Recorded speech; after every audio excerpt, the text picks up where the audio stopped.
Hey guys, welcome back to the channel. This is story about what if Naruto find about Danzo is behind destroy Uzushiogakure and Uchiha. He befriends Sasuke part 1. Before I start, please do support for more amazing content and comments for part 2. Do consider to subscribe my channel and share my video to your friends and check out the description as well. Let's start the video. The village hidden in the leaves had seen much.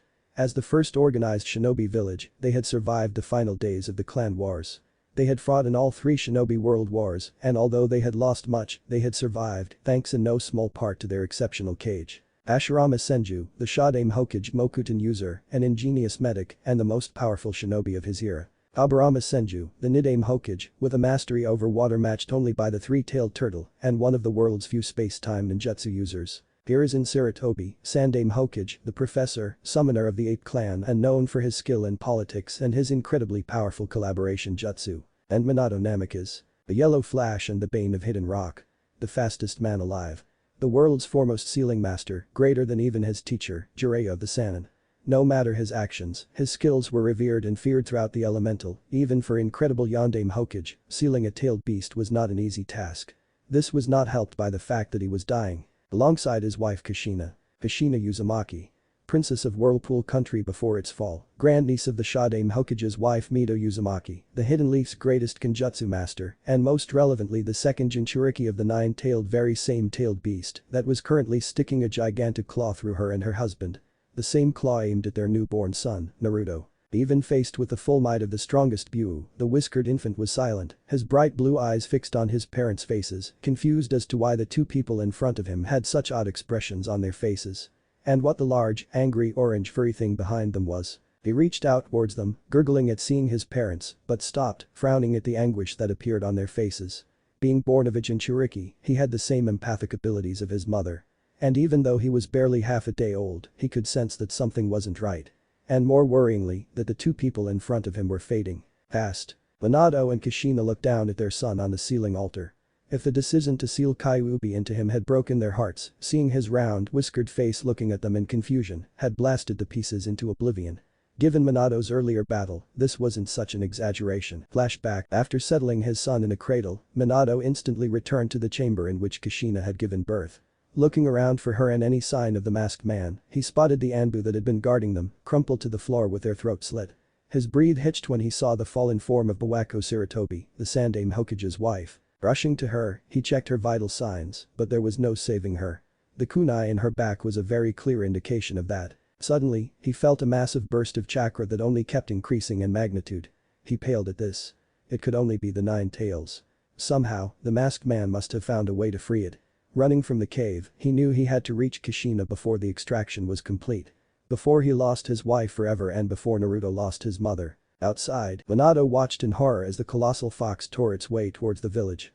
He could see Anbu and Chunin guards on the wall preparing for battle, but against the strongest of the Buu he sighed, regretting the casualties that he would be unable to prevent. Turning back towards the area where the original outburst of chakra had occurred, his eyes widened when he saw the spiral masked man from the cave, standing over the barely conscious form of his wife. Flashback end. He'd used his Hiraishin to save her, taking her to the same safe house as little Naruto. Even with his relief at her safety, he couldn't help but be amazed at the bloodline of the female Uzumaki. With the extraction of the most powerful of the Buu, even he hadn't been sure if she'd survive. But nonetheless, he was grateful. He'd had to face the masked man again after returning to the battlefield, but what had truly shocked him, more than the liberal use of a bizarre space-time ninjutsu that allowed his opponent to avoid Hiraishin, more than the man's skill and knowledge of Jinchuriki and Buu, was the fact that the man possessed a Sharingan. The cursed eye of the Uchihas, capable of copying most jutsu, allowing the user to see chakra, anticipate an enemy's next move, and more worryingly control the Buu. After he'd removed the contract seal from the masked man, the tomoed eyes of the gigantic fox reverted to their original enraged, slitted blood-red state. The 2 parents, even as their lifeblood left them, smiled at their son. The boy's mother, holding back the fox with her chakra chains, his father, preparing to place a burden on him that would either break him or turn him into the greatest shinobi to ever live. The Reaper death seal was no longer a possibility. The boy would grow up with the full power of the mightiest Buu sealed inside him. His parents spoke their last words. And then the sealing began. Contrary to what Minato believed, the masked man had not left. He was in fact watching the sealing process, an angry scowl on face. Do you truly believe that your village will see him as a hero Hokage? The man thought to himself. He hadn't intended for another Jinchuriki to be created. His plans were falling apart. Seeing the chakra beast sealed into the infant and his parents lying lifeless on the ground next to him, he made a decision to further his plans. One which would have an impact far greater than even he could have predicted. Hiruzen Sarutobi was exhausted. Waiting for Bawako to return, then the Nine Tails attack. And now the fourth was dead, along with his wife. The aging shinobi sighed. The only possible choice for a replacement Kage at the moment is myself. Kakashi is still years away from being strong enough, and Danzo he shivered. However patriotic the man might be, the root leader was not meant to be a peacetime leader. He could only imagine what Danzo would do with a Jinchuriki, the son of Hokage no less. He was carrying the baby back to the village. Kakashi was taking care of the bodies of Minato and Kushina, and he'd sent Genma to contact Jiraiya. His Anbu escort was following, watching for anyone who might attempt to harm the child. The elderly Sarutobi knew that the villagers would likely not see young Naruto as their savior, but rather as the demon who murdered their beloved Hokage. It was moments like these, where the sheer impossibility of the task ahead, that the former Sandaime Hokage felt as if he'd rather face the Third Shinobi World War again, rather than stand by while control his village was stripped away from him, piece by agonizing piece. Inside the fresh seal, the lumbering Buu collapsed to the floor, the sealing process by the Shinigami had weakened it severely. "Damn you Hokage Kushina," the fox growled. Already it could feel sleep approaching, something it had been deprived of for many, many years. And when it finally woke up, it would be hell to pay. Most 5-year-olds have a rather simplistic view of the world. Eat, sleep, play, sleep, laugh, eat, listen to parents, and have fun with their friends. The children of the Hidden Leaf Village were no different. They laughed with their families and friends, had awesome birthdays with all their friends, and went to all the fun, bright festivals. The orphans even managed to enjoy these events, one of the few times they could interact with the outside community without fear of rejection. For one particular child, however, all of this was, for the foreseeable future, impossible. Someone's personality and beliefs are often given form in their younger years, based on what they see and hear from the people around them. Parents, family, friends, and teachers. For Shinobi, this wasn't as true, but each and every one of them had their own small quirks. For Naruto Uzumaki, this was a problem. With bright cerulean blue eyes, crimson, spiky hair, slightly tanned skin, and 3 fox-like whisker marks on each cheek, he had a singularly exotic look, which only added to the pile of problems he was amassing. With no family or friends, no mentors, and no important figures in his life, Naruto was forced to form his own views on world. There had been one old man who visited sporadically at the orphanage, but every time he saw the boy his face would appear resigned, as if he didn't really want to be there. Which Naruto later figured must be true, since the man eventually stopped coming altogether. And being kicked out of the admittedly dreary establishment wasn't exactly a good thing, even considering how the boy had been treated. For as long as Naruto could remember, the staff of the orphanage avoided him as much as possible. At meals, he was lucky to be fed if the serving ladies didn't ignore him. And every time he asked one of the staff for help, he would ignore it at best, beaten at worst, depending on the mood of the staff member in question. He could even see the looks of sadistic satisfaction when the other children called him names, stopped him from playing with them, or tried to beat him up, which initially resulted in him running to his room in tears. And after the matron had kicked him out, screeching that no demon should ever have been allowed to live here, was forced to face facts, however cold and unforgiving they might be. Naruto Uzumaki was blessed, or cursed, as the situation dictated, with a perfect memory. Add in heightened senses that he was fairly sure no one but the dog people had, allowed him complete recall of events, with almost mind-boggling detail. As such, he reached several conclusions. 1. People really didn't like him. Why he didn't know. 2. It seemed that everyone he'd met so far, at least the adults, had an almost unnatural hatred towards him, while their children were encouraged to despise him. 3. As a result of this, his life in the orphanage had been hell, and now, he lay huddled in a box in a back alley on a rainy night, his clothes in tatters, and without food or water. Forget those stupid people, he thought to himself as he finally started drifting off to sleep. He'd have to go looking for food tomorrow, but for now, he let sleep claim him. In his seal, a gigantic crimson eye slowly creaked open, after 5 years of sleep. The chakra beast silently observed its prison, taking in the bars of its cage, the seal paper keeping it closed, and the room beyond the gate. Its eye widened momentarily in surprise. For human, this mindscape was in terrible condition. Fetid water lay everywhere, and the walls were cracked and bare of any decoration. The fox could ponder the cause of this later, but there was a far more important matter to consider. In the corridor leading away from his seal, he could see hundreds of pipes, mainly blue and red, the boy's chakra and his own, with room for many, many more. But what surprised him was the sheer size of the boy's coils. As in Uzumaki, he would already have had sizable reserves, bordering on Genin, possibly Chunin, if he understood the puny humans well enough. But the pipes may have been fewer in number, but were nearly 3/4 the size of his own. The mighty beast growled. The only way for this to happen, the seal, he thought. The botched sealing must be accelerating the transfer of his chakra to the boy. Upon further inspection, a massive smirk grew on his face. The blonde human hadn't been able to separate his chakra. Settling back on the floor, he closed his eyes as he continued to study the seal. He would find out exactly what was happening, both to himself and the flesh bag he was sealed in. At least this time the seal isn't designed to cause pain, unlike the last two, he thought briefly. No doubt as soon as the boy learned of his existence, he would try to demand his chakra. He could smell the opportunity. He had waited 5 years to wake up. He could wait a bit longer before trying to escape. The bleary-eyed Naruto slowly made his way out of the alley. The sun had only just risen, so none of the angry people were around. He'd learned to rise early when he was 3, so as to avoid the crowds that inevitably threw things at him to send him running. He started heading towards the restaurant district. Most of the time they threw out uneaten food, which he could scavenge from the dumpsters behind the various establishments. The ones owned by the big bone people generally had the best food and, because the portions were so large, the leftovers were plentiful. Before he could move too much further, he spotted some shinobi, most likely Chunin, jumping across the rooftops, heading to their posts around the village. As the largest hidden village, it was almost impossible to move without seeing a team of genin doing the dreaded D-rank chores, a Chunin squad, or more rarely, an Anbu on patrol. Naruto liked the animal masked people. Their attitude always seemed a bit too frosty for his tastes, but they seemed to respect him. Plus the masks were cool. He was 5 years old, he was allowed his outbursts damned. Almost on their own, his feet changed directions, heading towards the outskirts of the village, where the training grounds for shinobi were located. He absolutely loved watching shinobi spars, especially a male and female Anbu pair that had quite an obsession with swords. And he always laughed his ass off at the faces of freshly graduated genin when they realized exactly how far above them their Jonin sensei was. Reaching training ground 7, he grinned, noticing a sleepy genin team had just arrived. But if they were so early then it must be Dogman, he thought to himself.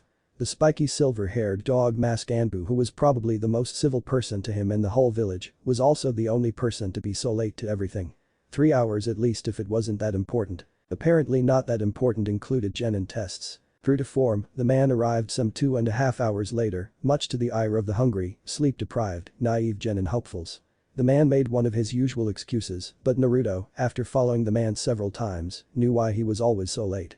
He was always so late. The man, whenever he had a free moment, went to stand by the stone monument on the very training field he was currently occupying. Naruto had taken a look at the stone after the man had left, but there were just names engraved on it. So why was the man so sad? Back with the genin, he could see the man explaining the rules of the test to trio.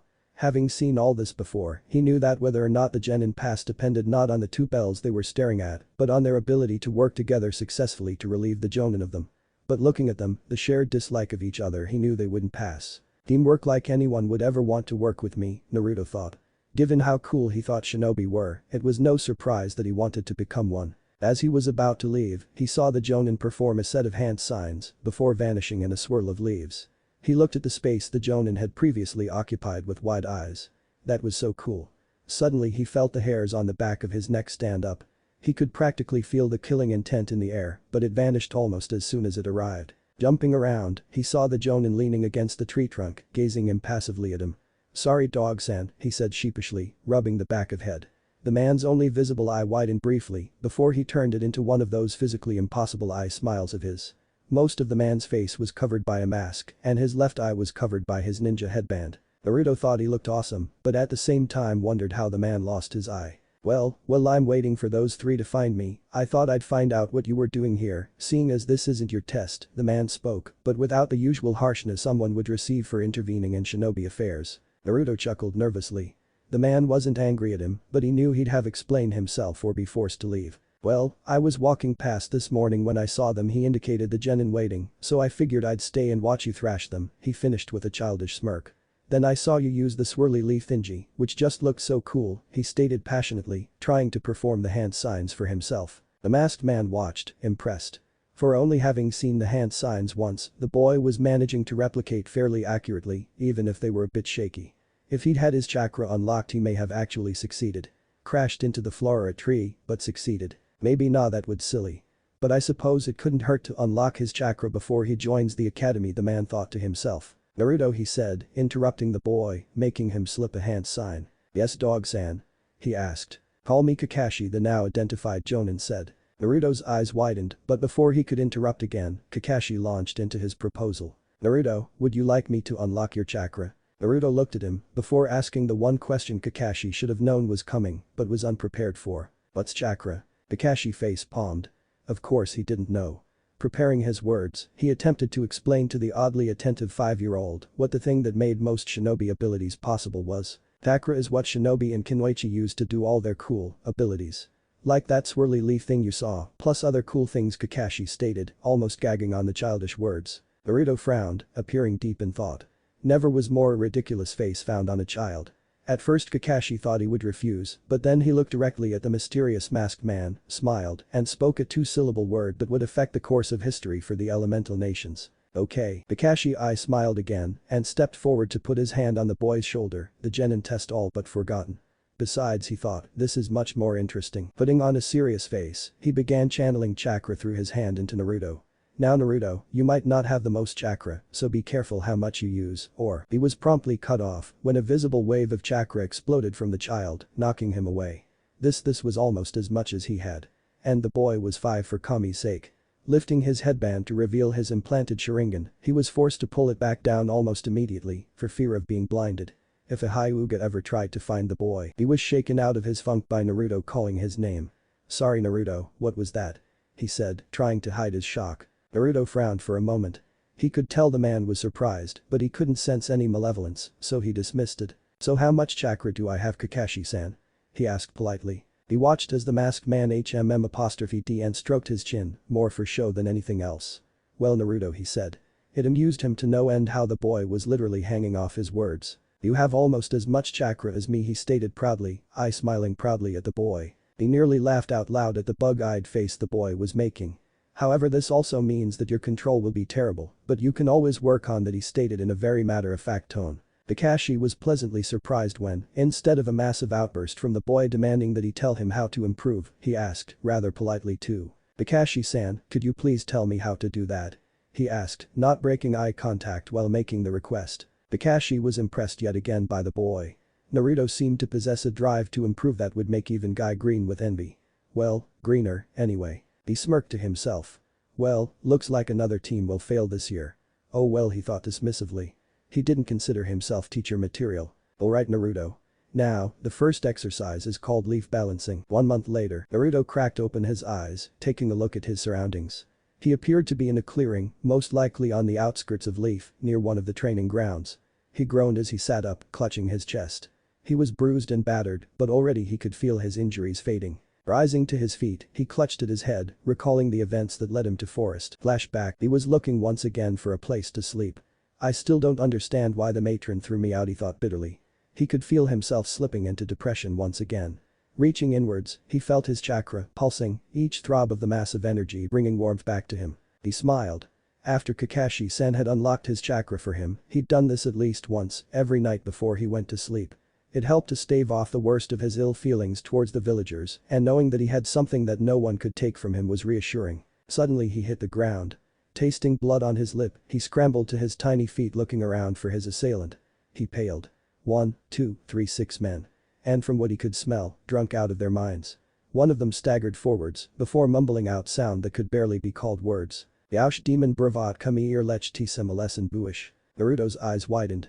He turned to run, but one of the drunks threw a bottle at the back of his head. Not enough to draw blood, but he felt the ground all the same. He gasped out in pain as the first booted foot hit his ribs, and again, when a fist impacted his head. He couldn't even scream, the air being driven from his lungs with each blow. After nearly 10 minutes, one of the drunks misswung and accidentally knocked out one of his friends. In the ensuing chaos, none of the men noticed the tiny crimson form that crawled away, before sprinting madly away from the scene. Flashback end. The blue-eyed redhead slumped against one of the nearby trees, tears streaking down across the whisker marks on his cheeks. "Why," he sobbed out, his breath hitching with the pain in his voice. "I don't understand. Why do they hate me so much? I never did anything to them," he thought as he lay curled up amongst the tree roots. He could feel sleep coming for him again, but one more question lingered in his mind. Why did that man call him a demon? In his dreams, he was floating. No gravity, no wind, no warmth, just floating. Free of worry. And then he wasn't. Startled, he looked around. What he saw shocked him. Before him, in a large stone pool was well, it was blue, and it shone like nothing he'd ever seen. Brighter than the sun, bluer than the sky, but strangely choppy, bubbling and churning, as if it was being disturbed by something. Leaning over it, he reached out to put his hand in, curious as to what the strange liquid was. As his fingertips touched the surface he jerked them back, his mouth opened in surprise. This feeling, it felt like his chakra. The same soft reassuring warmth, the same presence. Leaning forward, he slipped on the edge, falling face first into the liquid energy. If barely touching it had felt good, then this was indescribable. He could feel. He knew where each and every drop of the energy was inside him, moving towards his aches and pains, replacing them with pure bliss. He closed his eyes, trying to hold on to the sensation, as if he could stay in such a state forever. Suddenly, he felt another presence. Snapping his eyes open, he saw a flash of red amongst the blue. Or at least, he thought he did, he couldn't be sure. His eyes widened in surprise. He was being pushed out. With a loud splash, he was thrown out and over the side of the pool. He saw the ground coming up to meet him before everything went black. Groaning, he got up for the second time that day. Looking at the sun, it seemed to be just past midday. Oddly, he wasn't hungry. In fact, he thought, looking himself over, I'm completely healed. But he wondered. He'd always healed faster than anyone. Cuts had closed faster, and a bruise faded quicker than he knew was normal for anyone else. Almost immediately the feeling of the chakra pool returned. He gasped, remembering how all his pain had just slipped away. Like it never happened. Looking around, he found a large freshly fallen leaf not a meter away. Quickly grabbing it up before the wind could take it, he slapped it to his forehead, immediately focusing his chakra to the point of contact. Chakra control, as Kakashi had told him, was a must. After all, if two ninja have the same amount of chakra and the same level of experience, end up using the same jutsu on each other. He paused, gazing expectantly at the diminutive red head with that single eye of his. Naruto liked Kakashi and all, but he got really irritated with the man when he did that. He sighed. The answer to Kakashi's question was the person with the better control would win, since they could control how they form their chakra better and use less chakra when doing so. But he still pitied the team that Kakashi would inevitably have to pass. He barely managed to hold the leaf for 5 seconds before it fell back to the ground. Damn it, I'll have to keep trying until I can do it for 3 hours, like Kakashi-sen said. He thought, resolute in determination. Placing the leaf on his forehead, he tried again. This could also help him finally learn swirly leaf thing. 2 weeks later, yes. I got it. Naruto shouted, jumping up and down. Finally, after 2 weeks of practicing, he could hold a leaf to his head for 3 hours. While moving. Once he'd been able to get one leaf stabilized, he'd started doing laps around the training fields. The same level of control but in a more difficult scenario equals better control, right? Taking a moment to catch his breath, he allowed himself a smirk at his success. He knew that the sheer amount of chakra he possessed, gaining any measure of control over it, would be painfully difficult. This brought him to another startling realization. He had a lot of stamina. A whole bucket the size of the village full. He'd watched other shinobi do their morning workouts and attempted to replicate their movements. While he couldn't perform any of the intense physical workouts, if only due to his age and size, he could outlast any jonin in endurance exercises. By a ridiculously large margin. The longest endurance exercise he'd ever observed had taken some 3 hours. Little Naruto could do 5 hours. The miniature shinobi in training found that if he channeled chakra to his limbs while running an endurance obstacle course he'd formed for himself, he could eliminate the stiffness that the extreme exercise could usually bring on. Luckily for him then, that he'd found a handful of fruit trees nearby that he could use to feed himself. All that hard work made one hungry after all. There were also other developments with the chakra pool. He could use it to monitor his chakra. Currently, after 2 weeks of solid chakra control exercises, the pool had lost some of the bubbles that usually appeared. Obviously, if he ever managed to get perfect control, the pool's surface would be completely flat. No bumps or ripples. And it helped that he could tell how much chakra he'd used by the water level, even if it never dropped more than a centimeter. Running through the hand signs he'd seen Kakashi use that day, he prepared to vanish in a swirl of leaves. He had to push his fingers to make unfamiliar shapes, which wasn't easy. Finally completing the sequence, he channeled his chakra and appeared 10 meters away with his face in a tree. This would take quite a bit of practice. And maybe more chakra control. 1 month later, ever since his disastrous first attempt at the jutsu, he trained himself into the ground. Endurance training twice a day, and he'd added a leaf to his chakra control training every day. At the moment, he was finishing his last lap around the training ground, with 30 leaves stuck to various parts of his body. All this other training wasn't to say that he neglected practicing the other jutsu. So far he'd figured out a few key elements that would help him to successfully use the jutsu. 1. He need to picture where he was going, else he'd slam into whatever happened to be in front of him at the time. 2. The amount of chakra he put into the jutsu would depend on how far he went. 3. He could alternate between leaves and smoke, but there seemed to be far too much of both to be useful. After all, if an enemy can see where you disappeared and where you are appearing, they can catch you unawares. Not a good thing. And fourthly, and the reason he hadn't practiced the jutsu in over a week, the reason for the masses of smoke or leaves chakra control. Even the work he'd done the first 2 weeks hadn't been enough. Skidding to a stop, he took a moment to catch his breath.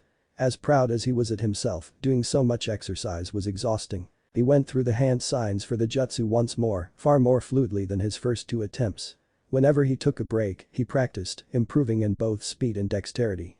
Focusing on his destination, a rooftop on the edge of the village, he finished the hand signs, channeled his chakra and vanished, leaving a handful of leaves in his wake. Rooftop. As he cleared the smoke from his eyes, Naruto caught sight of several leaves falling to the ground around him.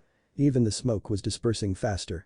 But what really had him grinning, what nearly made his heart leap from his chest in happiness, was where he was. His location being smack bang in the middle of the rooftop he'd aimed for. It was the end of the day, so he sat back against the edge of the roof, watching as the last golden rays of the sun danced across the skyline. As a stray beam caught on the mountain, the faces of the 4 Hokage lit up, as if on fire. Looking up at the monument to the Leaf's greatest ninja, Naruto Uzumaki knew what his goal was. Surpass them all. Deep inside the seal, the mightiest Buu furrowed its brow. However bare it may have been, its cage was a great improvement on the previous one. But he really hadn't expected the boy to start using chakra so soon. He'd even managed to gain a small measure of control over it. But, and the fox growled at this, the boy using chakra meant that he would drain the Buu of his at a faster rate. At the moment, it wasn't enough to be a danger, but eventually, the fox growled, deeper this time. The nerve of this child. And what was worse was that the boy didn't even realize it. He slammed against the bars. Curse the 4th Hokage. But then again, what else could you expect from a human? His entire existence, he had been enslaved. To that Uchiha, sealed into the wife of the 1st Hokage, then the future wife of the 4th, and now his spawn. But always to hatred. It was as much a part of him as his tails. Hatred for humanity. They feared what they couldn't control, and when left too long, fear became more. The fox closed its eyes, sinking to floor. After the tailed beasts had been set free, he'd seen how the humans honored his father's sacrifice. The wrath of nature, he'd been called, as he ravaged their towns and cities. How dare they? But for now, he would focus on the boy. The way he felt someone's chakra depended on what their intentions were towards him. Usually with humans, it was cold and sharp fear. But this boy, it was like feeling the warmth of the sun on his fur. He would just have to wait and see. Naruto stood up from the rooftop. He'd only been there a few minutes, but with the sun on his skin and his wonderful chakra, he was more contented than ever. He flickered away, towards somewhere with food. Too bad he didn't notice a spiky silver-haired masked man on the roof across from him, his eye almost popping out of his socket. Appearing amidst a shower of in an alley behind a restaurant, a shinobi one, judging by the appearance of the people walking past, Naruto stood grinning at his success. His first successful jutsu. Sure, he had a lot more work to do before it was perfect. Unfortunately for him, the restaurant had a very busy bar. Bar equals drunkards. Now, most drunkards get violent when they see something they don't like. And when you got a drunken shinobi who was still carrying several leftover kunai. For the first few moments, Naruto could tell that something was wrong, along with sensing some muted anger. And then the pain hit him. He gasped, drawing forth fresh throbs of pain. The kunai sat lodged in his shoulder, buried almost to the hilt. Had the person who'd thrown it actually been sober, he would have been dead. Stumbling away in the opposite direction, out of the corner of his eye, he saw 3 Chunin leaning against each other, kunai held in reverse grips in their hands, ready to attack him. Gripping his shoulder, tears streaming down his face at the pain, he sprinted away from the trio. As soon as he passed the nearest corner, he ducked behind some trash cans, watching with a thundering heart as the group skidded past his position and out onto the street beyond. He closed his eyes, sobbing as he sank to the ground. What did I do? He mumbled to himself. He knew about the hatred directed at him, but to actually try and they were trying to kill me, actually kill me, he stopped sobbing as the shock set in. Grabbing the kunai, he wrenched it out of his shoulder, barely holding back a flood of tears as the blood started flowing freely. I have to get out of here. He screamed before he took off running, not caring where his legs took him. Just so long as it was far, far away from those shinobi. He must have run for hours. The moon had long since reached its apex and was beginning its slow descent towards the horizon. Panting as he finally stopped running, Naruto leaned back against a tree, trying to catch his breath. After a few minutes, he began looking around, trying to figure out where he was. His wound had closed up already, leaving a white line of scar tissue. He must have subconsciously channeled chakra to it, he remarked bitterly. He shouldn't have needed to do that in the first place. He frowned, not recognizing this part of the forest. The trees were massive, taller than many buildings in the village. The place also seemed to radiate an oppressive aura, putting him on edge almost immediately. In the distance he spied a fence beyond which appeared to be flat ground, similar to. He paled at the realization of exactly where he was. He'd seen this place from a distance once before, right on the edge of the training grounds. He'd seen Jonin avoid the place, and he'd heard the sounds of what he imagined were massive animals inside the fenced-off area, which at the moment were ominously silent. Naruto's eyes darted around, his heart beating in his chest like a drum with the adrenaline flooding his system. No, no, no, no, no, no. Please no, not here. He screamed in his head, not willing to make any sound that might provoke the creatures into attacking. He could feel them, just beyond his vision, watching. Waiting.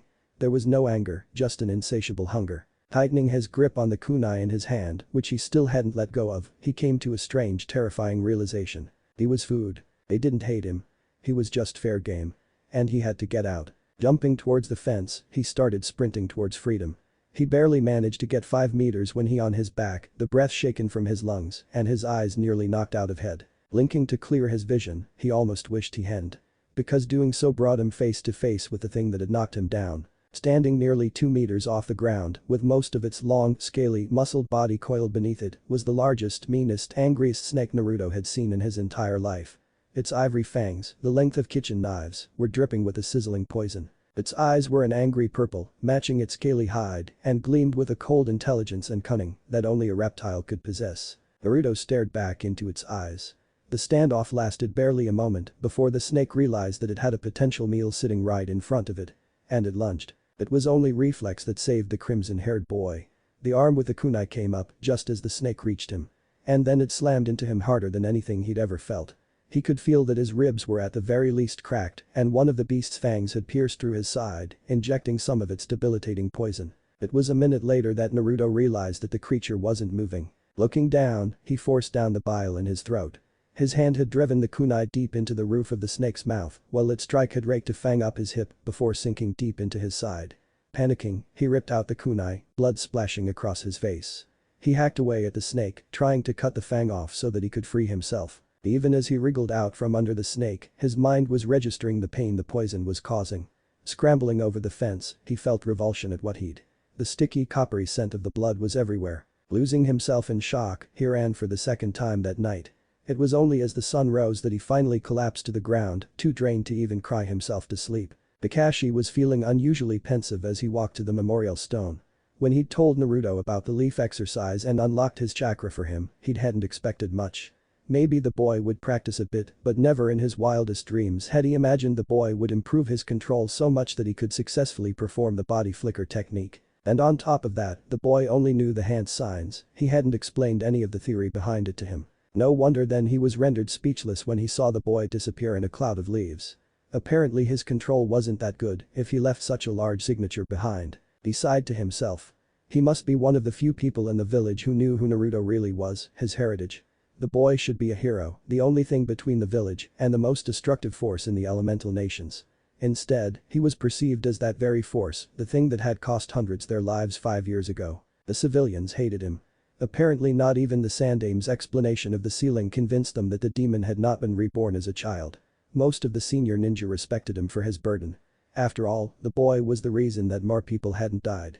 The real problem lay with the Chunin and Genin forces at the time of the attack. Many of them had lost family and it soured their views on the boy. Most of them had the sense not to attack Naruto, but it was only a matter of time before something happened. Approaching the stone, Kakashi immediately knew something was wrong. His nose was almost as good as an Inuzuka's and currently, the pervading scent in the area was that of blood. A lot of blood. Sprinting forward, he saw a trembling heap at the base of the stone, soaked in the stuff. His visible eye widened as he got closer. It was a child. Who the hell would do this to a child? Reaching quivering boy, he pulling him over. Scanning his body, he could see only 2 wounds, one in the shoulder, which looked to be like a kunai, and a puncture wound, most likely from the massive snake fang lying next to the boy. As shocking as the fact that the wounds were already healed, the fact that the offending fang was from one of the most poisonous species in the Forest of Death, and how much blood the boy was covered in, Kakashi's breath hitched when he recognized exactly who was lying shaking in front of him. Naruto. The idea of a hospital passed through his mind for but a moment before it was discarded. Clearly the boy was suffering the effects of a deadly poison, and the hospital staff were more likely to help it do its work rather than help the boy. His wounds were already healed, so the poison was a priority. Summoning some of his dogs to guard the boy, he raced off to find the village's foremost poison expert, someone who was almost as much of a pariah as Naruto himself. Anko Mitarashi, the snake mistress of the hidden leaf. Naruto's poison-induced dream. Naruto's eyes snapped open. Arms, check. Legs, check. Head, check. Body, check. But the sky, the bloody crimson, with ash falling from the noxious clouds like rain. Feeling it burn, he quickly tried to wipe it off, cringing when he only succeeded in smearing it all over himself. Spying a door set in a large brick structure, he sprinted for it, more ash landing on him as he went, burning skin and clothes indiscriminately. Reaching the door, he frantically tried to open it. Damn it, it's locked, he panted out. His skin felt like he was being slowly roasted, inch by inch, till he would be burned alive. Screaming in frustration, he gave one final push when the door suddenly gave way. Losing his balance, he tumbled through the doorway, even as the door ominously slammed shut behind him. Inside, Naruto felt a shiver of fear. This place felt familiar. Taking a step down the corridor, the walls lined with several identical doors. He felt a sense of foreboding. Reaching towards the handle of the first door, he paused. It felt like standing over a deep dark hole, and the temptation, the insatiable damning curiosity that made you want to jump even if you didn't know how deep it was. Placing his hand on the doorknob, he withdrew it as if stung. Flashes of memory trying to play with the other kids, but they were pulled away, the staff sending looks of disgust and loathing his way, waiting silently in line to receive his breakfast, only to be ignored by the lady on duty, the matron, throwing the demon out, which shouldn't have been allowed to stay near innocent children in the first place. His eyes widened, his breath quickened, and his mouth gaped open stupidly. He knew exactly where he was. His hell on earth. AKA the orphanage. Where do you think you're going, demon? Spat a voice, oozing malice. Shaking like a leaf, Naruto turned around. Standing between him and the door was the matron. However elderly she might have been, she looked absolutely terrifying. Thin lips pulled back in a snarl, beady gray eyes narrowed in rage. And behind her, Naruto gulped. Behind her stood the entire staff of the orphanage. Behind them stood some drunken civilians. And behind them stood the shinobi. Everyone with the exact same expression. Naruto took a step backwards. The mixed mob of killers and carers took a step forward. Another step back. Another step forwards. And then they charged. Spinning on his heels, Naruto sprinted away, his tiny feet trying to outrun the mob. He tried to channel his chakra, but it wasn't responding.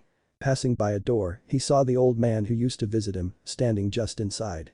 He was about to run inside when he saw the expression on the old man's face shift into an expression of combined apathy and guilt. Before the door was shut in his face. The pounding feet were closer now. He daren't look back. Passing by another door, he saw the children from the orphanage playing together. Almost as one they raised their eyes to the doorway. Hopeful, Naruto met their gaze, only to be met with sneers of disgust, the same one might give to an insect, before that door too was shut in his face. He could practically feel their breath on the back of his neck. Diving into the next open door, he slammed it behind him. Silence. Turning around, however, he found himself face to face with yet another crowd. People he'd seen in shops, on the streets, through windows, at restaurants. All of them were here. And they were whispering. But he could hear every conspiratory mutter, see every hateful gaze sent his way. Monster, murderer, beast, should have killed him. He could hurt the children. Demon Fox. Looking back, he wasn't greeted by his shadow. It had changed. It was now Fox. The fox with 9 tails. He fell to his knees, hyperventilating at the accusations. But I can't be. I never did any of those things, I never hurt anyone. He thought, trying to rein in his panic. Closing his eyes, he searched, felt in his innermost being, looking for any trace of his chakra. There. He thought, grabbing hold of a small sliver of the energy, feeling a tug on his entire being. Opening his eyes, he saw the chamber with his chakra pool. But it had changed. On one side, there was his chakra, which seemed a fair bit larger than the last time he'd looked. But there was a pipe, pouring a purple liquid into it, mixing with it, adding to it.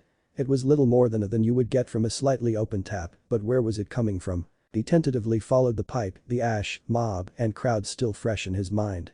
As such, he didn't notice where he was going until he bumped into a wall. Looking up, he saw that it was another pool, but the sides were so high that he couldn't see the top of the pool. Looking to the side, he saw a set of cracked steps leading to the top of the pool. As he ascended the stairs, he noticed that the sides of the pool seemed to be reinforced. Reaching the top, he saw why. It was chakra, no doubt about it. But it was red. Redder than blood, than fire. It raged against the sides, both deeper and further across than his own by magnitudes. Writhing and bubbling, more out of control than his, but strangely focused, as if dedicated to a purpose. Before he could touch it, he heard his name, whispered out, but growing in volume, till his was clutching at his ears, shouting for it to stop. And then he woke up. End of Naruto's poison-induced dream. Forcing open his eyes, Naruto could see the blurry shapes of two people standing over him.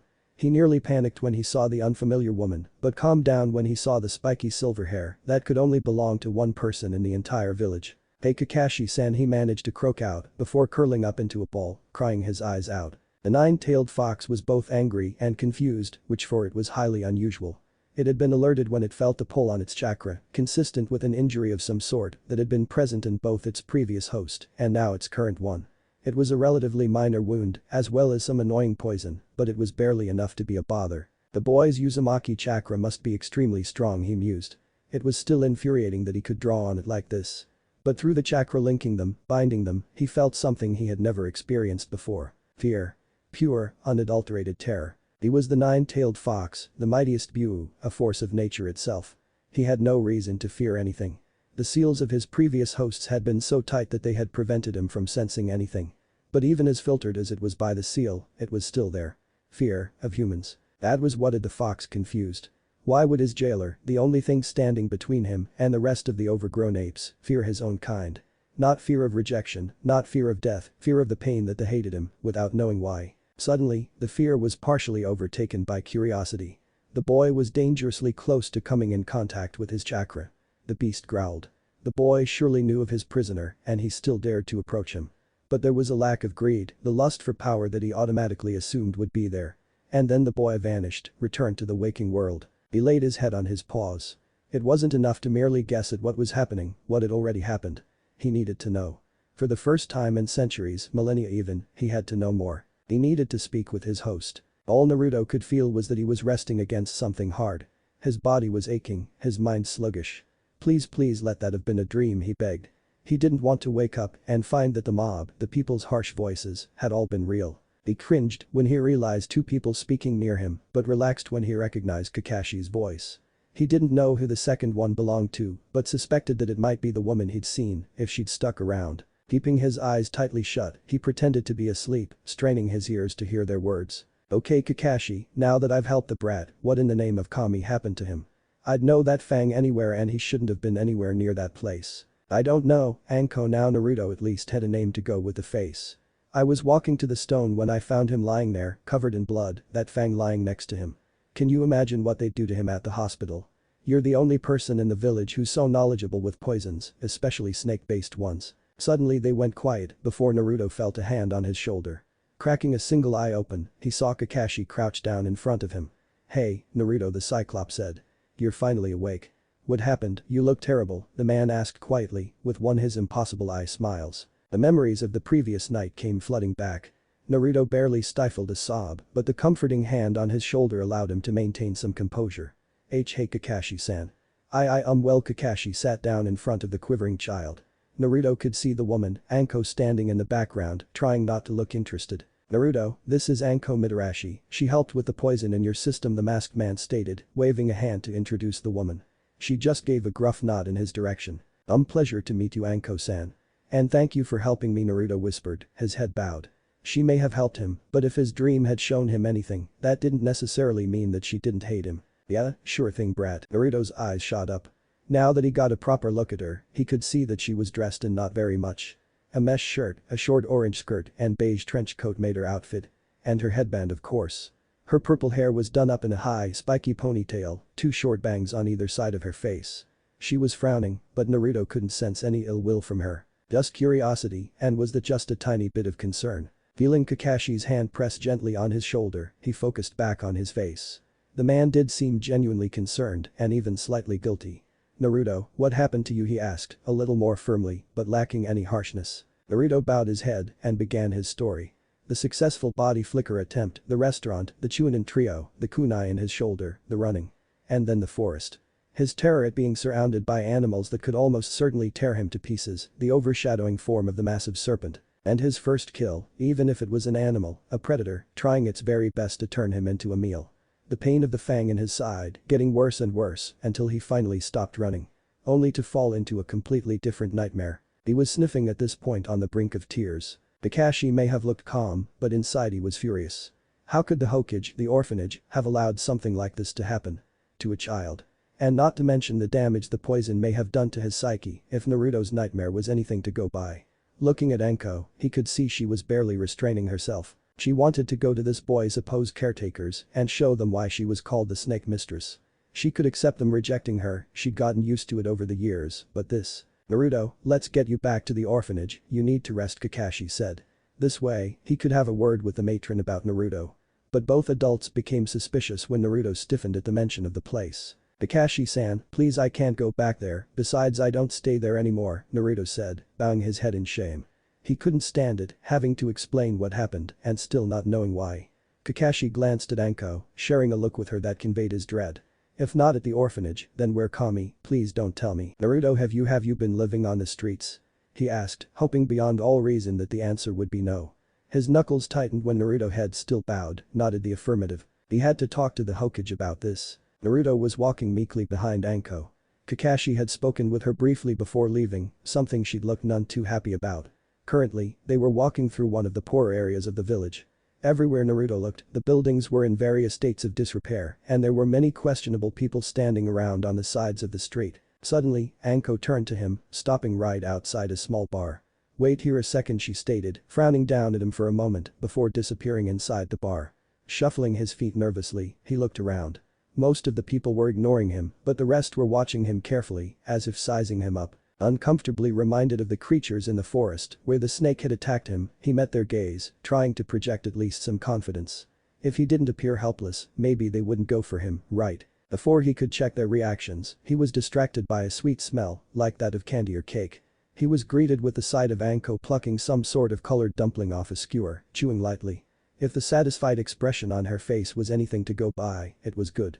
And she appeared to have an entire bag of the stuff. Anko-san, what is that? He asked, pointing at the skewer. Anko stopped, looking at him incredulously, before her face split into a happy grin. This, brat, she stated reverently, make Naruto frown at her choice of nickname for him, is dango, the greatest food in the world. She finished with a flourish, making several bystanders glance at her in bewilderment. Much to hers, however, Naruto just nodded before looking around, waiting for her to lead him on. Come on, brat, let's get back to the stone, we can meet up with Kakashi there, said to him, still watching for a reaction. She received none other than a curt nod that showed he understood. Okay, after all this he's bound to be messed up, but she thought. Some of her cases at the torture and interrogation department were easier than this, and she was still a rookie. They made the journey an awkward for Anko anyway silence. Upon finally reaching the memorial stone, Anko reached into the bag for the last skewer. Still nothing from the redhead. Sighing to herself, she held it out to him, only to receive a look of confusion from the blue-eyed boy. Rolling her eyes, she said, come brat, if you don't take it now, I'm going to finish all of it. That seemed to do the trick. The boy grabbed the skewer like he was starving, which Anko realized was probably not far from the truth. But before the first dumpling even touched his lips, he paused. Raising an eyebrow, Anko was about to ask what was wrong when he looked up at her, smiled lightly, and said thank you. Her other eyebrow joined the first high on her forehead. Maybe this wouldn't be so bad. Kakashi was shown into the Hokage's office by a Chunin guard. The Sandaime Hokage was old now, but he probably had a decade or so left in him before he went back into retirement. Kakashi knew that as one of the village's elite jonin and former Anbu captain, he would be in line for candidacy, but by that time, there would be several other, more promising shinobi. And that said nothing about Jiraiya or even Lady Tsunade. The old man glanced up from his paperwork to see who it was before diving right back in. How can I help today, Kakashi? Said the old man tiredly. Kakashi needed to be careful. After the Nine Tails attack, the Sandaime had found his wife, Bawako Sarutobi, dead in the chamber in which Naruto had been born. After 2 shinobi wars and a term as Hokage, the old man had no doubt blamed Naruto for her death, if only indirectly.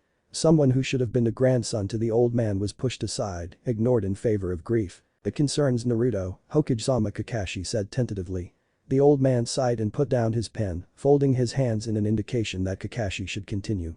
I found him this morning by the memorial stone. And that, brat, is how you break a prisoner, Anko stated proudly, missing the slightly green face that Naruto was sporting. He'd asked her what she did at tea and boy did he regret it. Sure, he now knew how effective poison could be, but some of the other things she was talking about, they were still waiting at the training ground for Kakashi. Anko, however, was bored, and she still didn't believe that the brat had learned the body flicker technique at the tender age of 5. Hey, brat, she began, smirking at his expression. There was no way she'd stop calling him that. Not for a few years anyway. Let's see you do that technique of Kakashi's." The boy looked at her for a moment before grinning and getting to his feet. Much to Anko's shock, he got all the hand signs down perfectly and at the speed of a Chunin no less. But when he appeared behind her in a swirl of leaves, her jaw dropped. 5 months, 5 fucking months, and he learns a technique that most Chunin can only perform a few times. How much chakra does this kid have? She thought. And he wasn't even winded. If he had this much now, Anko-san, you might want to close your mouth before something flies in, came a smug voice. Looking at the brat, she could see his eyes sparkling with mirth. Her eyes narrowed. Let's see if he can do tree climbing so well. And if he can't, well, more entertainment for me, she thought to herself, gaining a sadistic grin that put Naruto on edge. Now, brat, I'm so screwed. Kakashi's walk back from his meeting from the Hokage was a long one.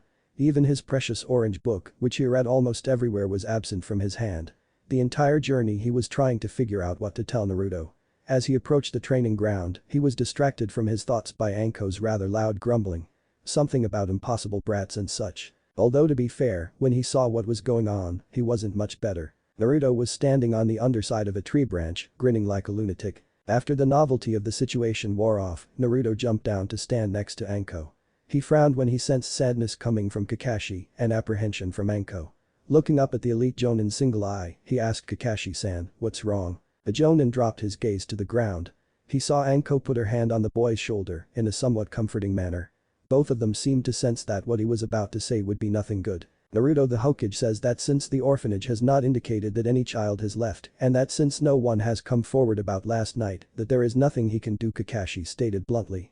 The boy was intelligent enough that sugarcoating the situation would be useless. Anko's hand on the boy's shoulder tightened a fraction.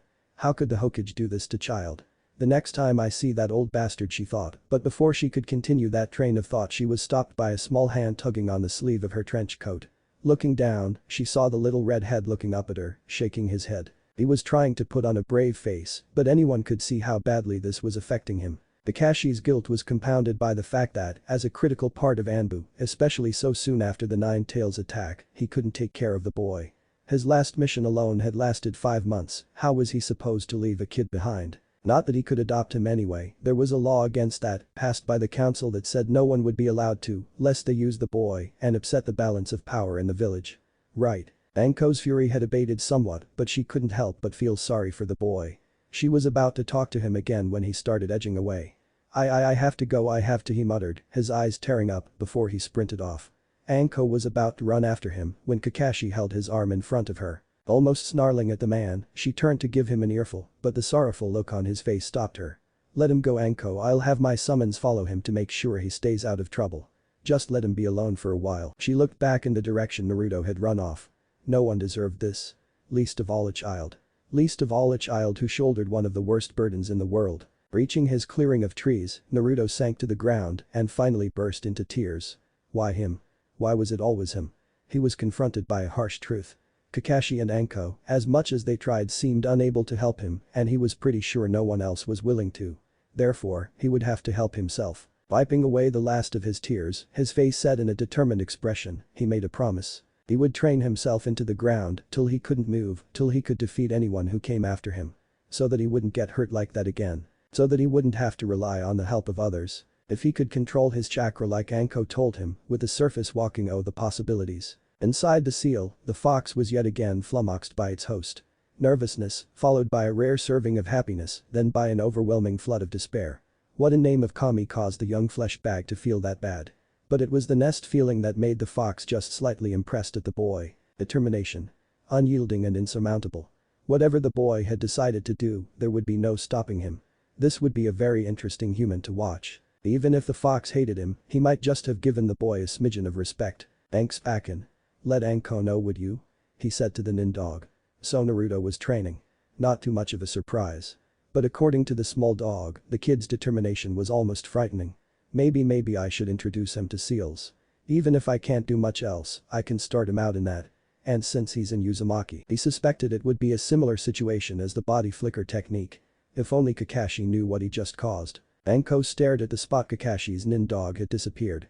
So the brat was training. She smirked. The kid was a resilient little. She wondered if the kid might like a small job. She'd have to speak to Ibiki tomorrow. Apparently healing someone who was poisoned was difficult. Who knew? Naruto woke up to the smell of wet grass. As uncomfortable as it was, he was getting used to sleeping on the forest floor. Luckily the roots of a nearby tree covered a large space beneath, which had become his home for the foreseeable future. Crawling out of the space, he got to work. It had been a week since his run-in with the snake, and he'd kept his promise and training himself into the ground. Everywhere he went he used the surface walking exercise if at all possible. He'd even combined it with a leaf exercise, carrying nearly 100 of the things. With regards to the body flicker technique, he'd managed to reduce the amount of leaves slightly, and his hand signs had improved, but he honestly thought he would have improved more by now. He kept his patience though. He'd started using the trees in the clearing as training dummies. Punches, kicks, and he even practiced drawing the kunai, which he'd kept. Might as well get his eye in now, right? He wouldn't develop much musculature until he was older, but he would be as fit as humanly possible. Before he could start his routine, Kakashi appeared before him. He had been disappointed with the man at first, but after sleeping on it, he knew the man had done everything he could to help him. Putting on a smile, he greeted the cycloptic Jonin. "Hey Kakashi-san, what's up?" The Jonin was pleased. Naruto had bounced back from the incident rate well. He did seem slightly more withdrawn, but overall it was looking good. Reaching for the scroll he was going to give Naruto, he began speaking. "Naruto, I have another mission with Anbu, so I'll be away for about a month," he said, watching as the boy's face fell slightly. "So I thought I'd leave you with this in the meantime," he stated happily, showing him the scroll. He'd bought several books on hunting, cooking, mathematics, history, the basics of chakra theory, chakra control, etc. His plan was for Naruto to work through all of this before he reached the last two seals on the scroll. The transformation jutsu and a book on the basics of Fuinjutsu. After demonstrating to the redhead how to seal and unseal objects in the scroll, he said goodbye. He'd seen the boy's face when he was told what the scroll contained. His eyes had glazed over, as if his mind was working overtime on how he could put what he learned to use. Kakashi laughed to himself as he sped off towards the village. Without anyone teaching him, the boy would be good. Armed with information, chakra that, as Pakin had told him, was nearing cage levels already, and a heavy application of hard work, the boy would be brilliant. Hami only knew what would happen once the boy learned about elemental ninjutsu. Rolling out the scroll, Naruto saw that each symbol was marked, the name of the item inside, indicating which seal he would need to activate and in which order. Activating the hunting seal, he grabbed the book and dove right in. He would only last so long on what he could find in the garbage, and he knew that it wasn't exactly healthy to do so. Not like he had much choice. And without money, he wouldn't be able to shop either, not that he would be allowed to shop anywhere, he thought bitterly. He saw that Kakashi had sealed a knife with the book, which according to said literature, was ideal for a quick kill on a smaller animal and perfect for skinning just about anything. He blanched at the thought of killing again, but the memory of the snake, coiled to strike, steeled high resolve.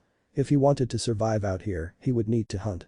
Not to mention that he would need some fresh fulfilling food if he wanted his development to turn out alright later in life. He'd listened in when the staff at the orphanage were telling the other children to eat properly, and he could find no problems with their logic.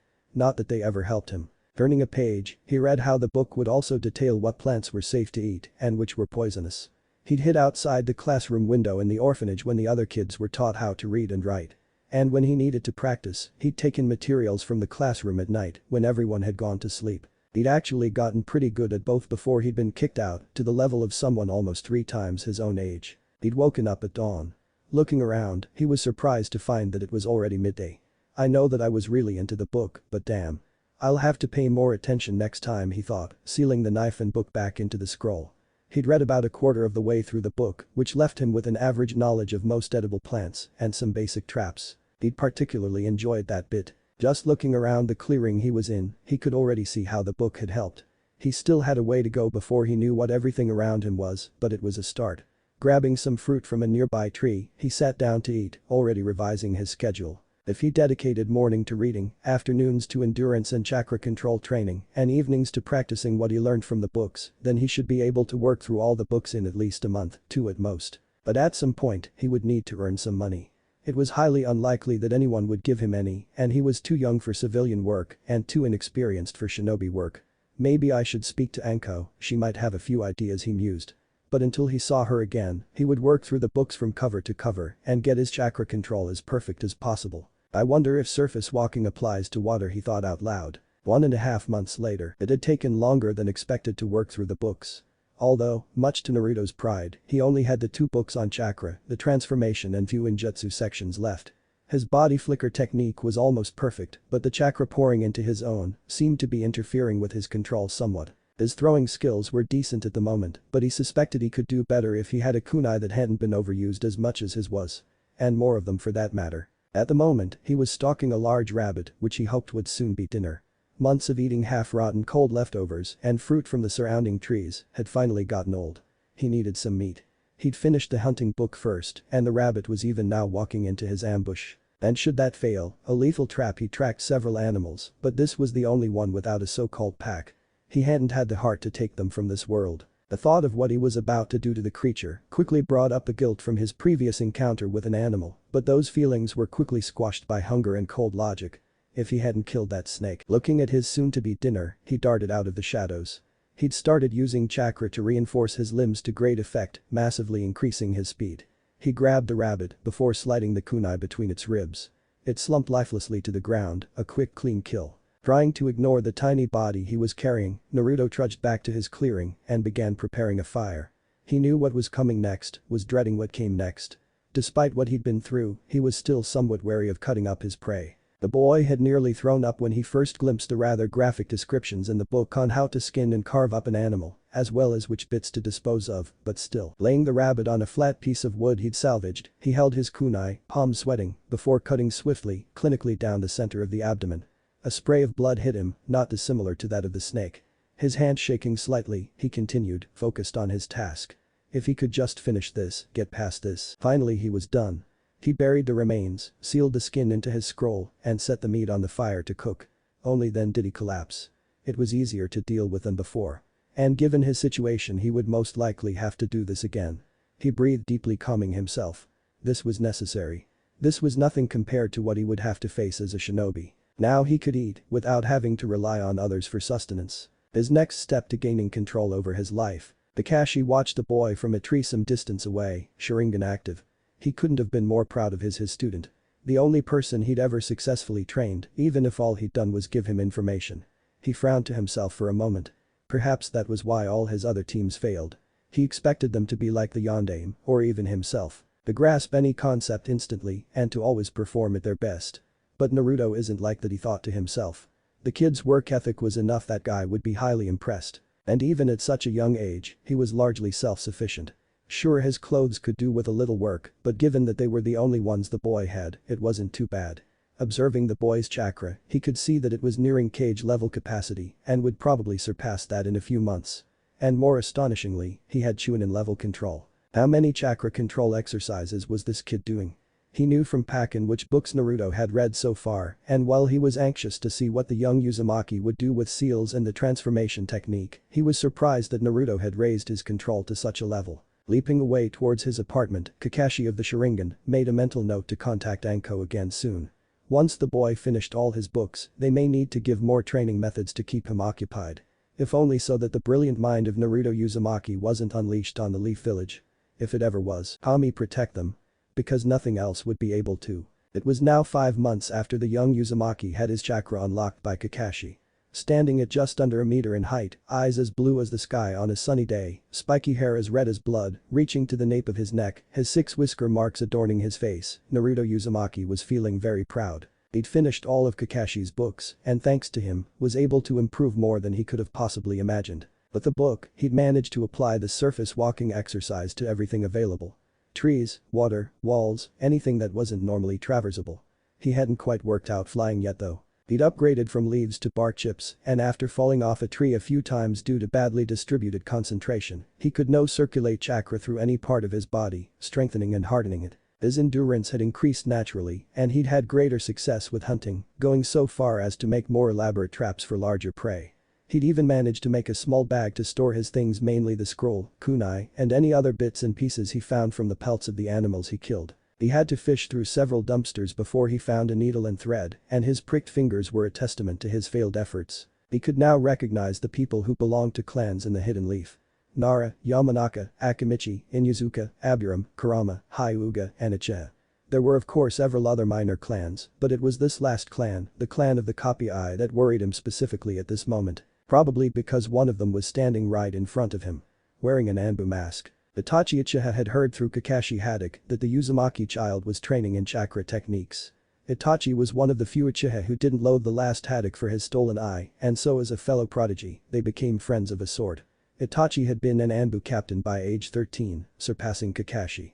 He was raised in wartime conditions, but nonetheless. The hero of a child, without a clan backing him, without much of a guiding hand, who had accomplished as much as he had in so short a time he had to see this for himself. Following Kakashi's directions, he found himself on the edge of a clearing.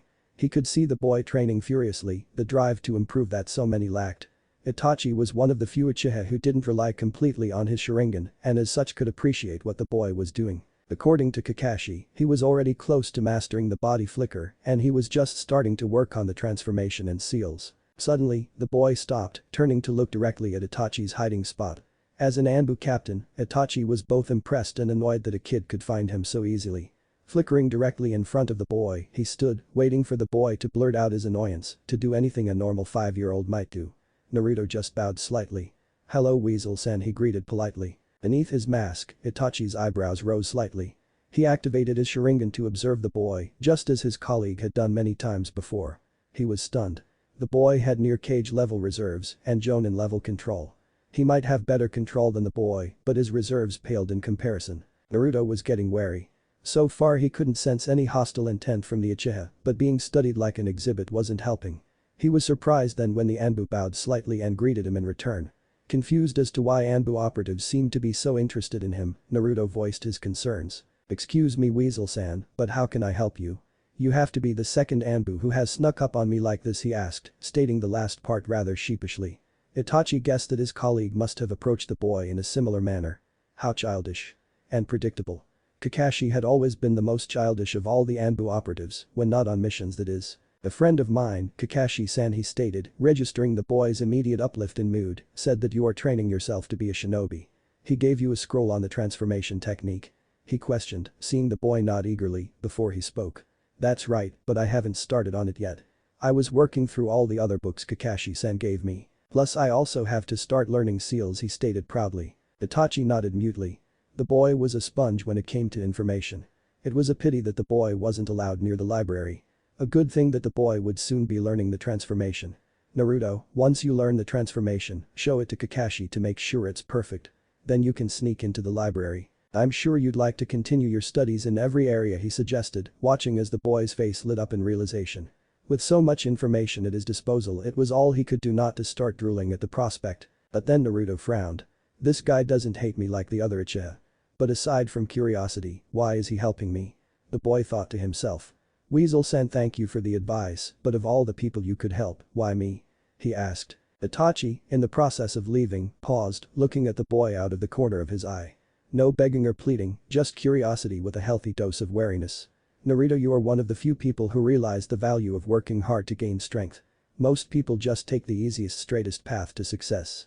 And because of what you are doing you will surpass them. All of them," Itachi stated, before vanishing. Naruto was stunned.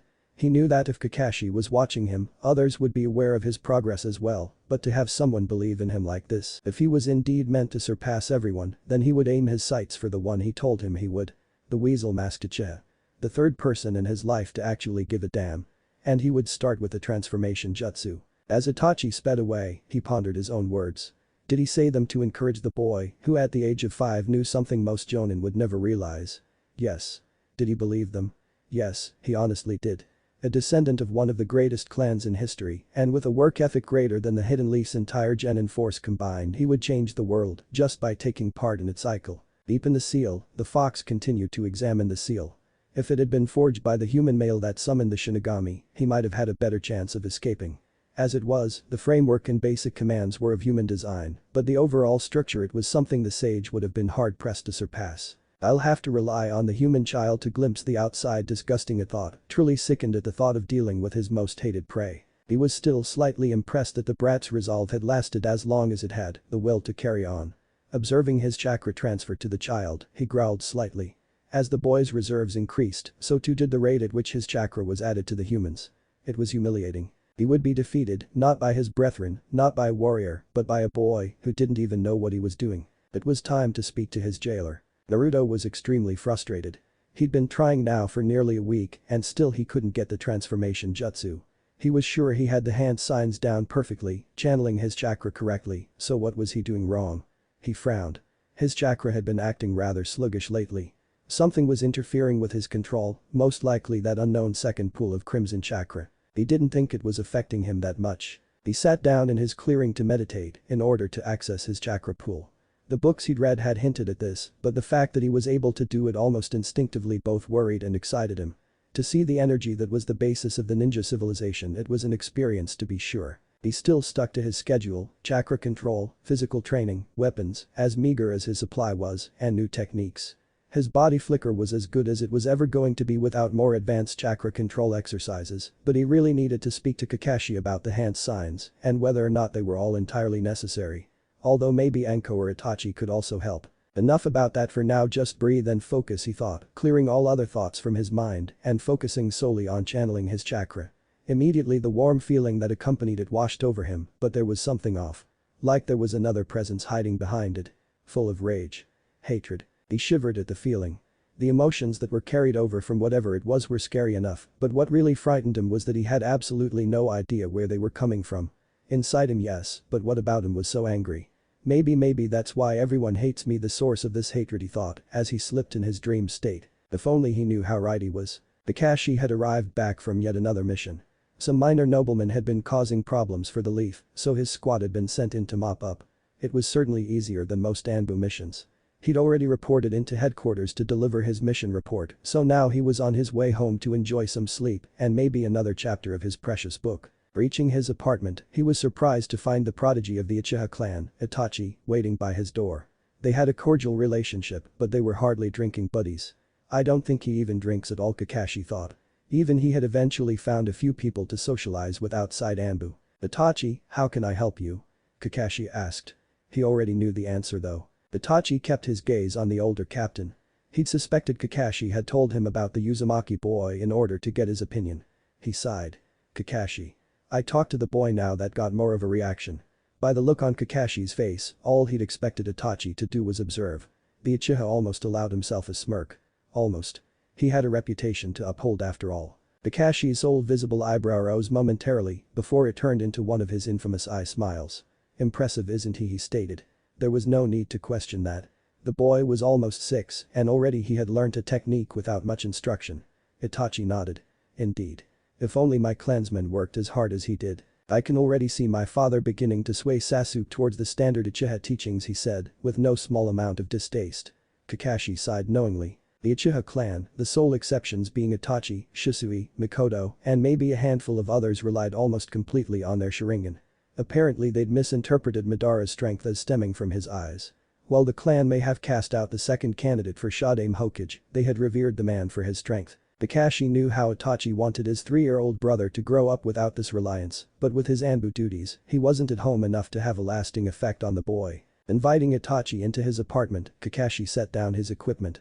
It was sparsely furnished, but it was comfortable enough for the small amount of time he spent in it. They talked about recent missions for a while, but there was one question weighing on Itachi's mind. Holding up his hand to interrupt his colleague, Itachi spoke. When are you going to tell him? Kakashi sighed. He knew what Itachi was referring to. The 9 tails. With Naruto's new skills and his thirst for knowledge, it was only a matter of time before he figured out why the villagers hated him. And once he learnt the transformation jutsu, it would only be a matter of time before he figured out why there was such a large divide between him and the rest of the village. Soon I'll have to. He really would. And better from him than a villager that got tired of waiting for the monster to die. Upon opening his eyes, Naruto was relieved to find himself in the chakra pool chamber. Looking at his own, he could immediately see that it had gotten considerably larger. Upon closer inspection though, he frowned. The control exercises he'd been doing would have increases his reserves, but not this much. And rather than being calmer, the blue pool actually seemed more disturbed. Looking at the pipe that the other chakra was being filtered through, he saw that the output was at least double and was flowing many times faster than before. Something was seriously wrong. Making the journey to the other pool, he wondered what the other chakra could possibly be. And if it really was linked to the hatred he received from the villagers. He sighed. Hopefully this time he could get some answers without being interrupted. As he approached the foreign chakra pool, he felt a sense of anticipation. Whatever the outcome, he would have some answers. Something that might explain one of the many mysteries in his life. Looking over the rim of the pool, he gulped but steeled his resolve. The hatred from before was ever present, almost suffocating him with its magnitude. But at the same time it was as it was reaching out with a mind of its own. Tentatively, Naruto reached out a hand to the surface of the raging liquid. Before, he'd refrained from coming here, not wanting to experience those terrible emotions again. But now he needed to. Sinking his hand below the surface, he winced.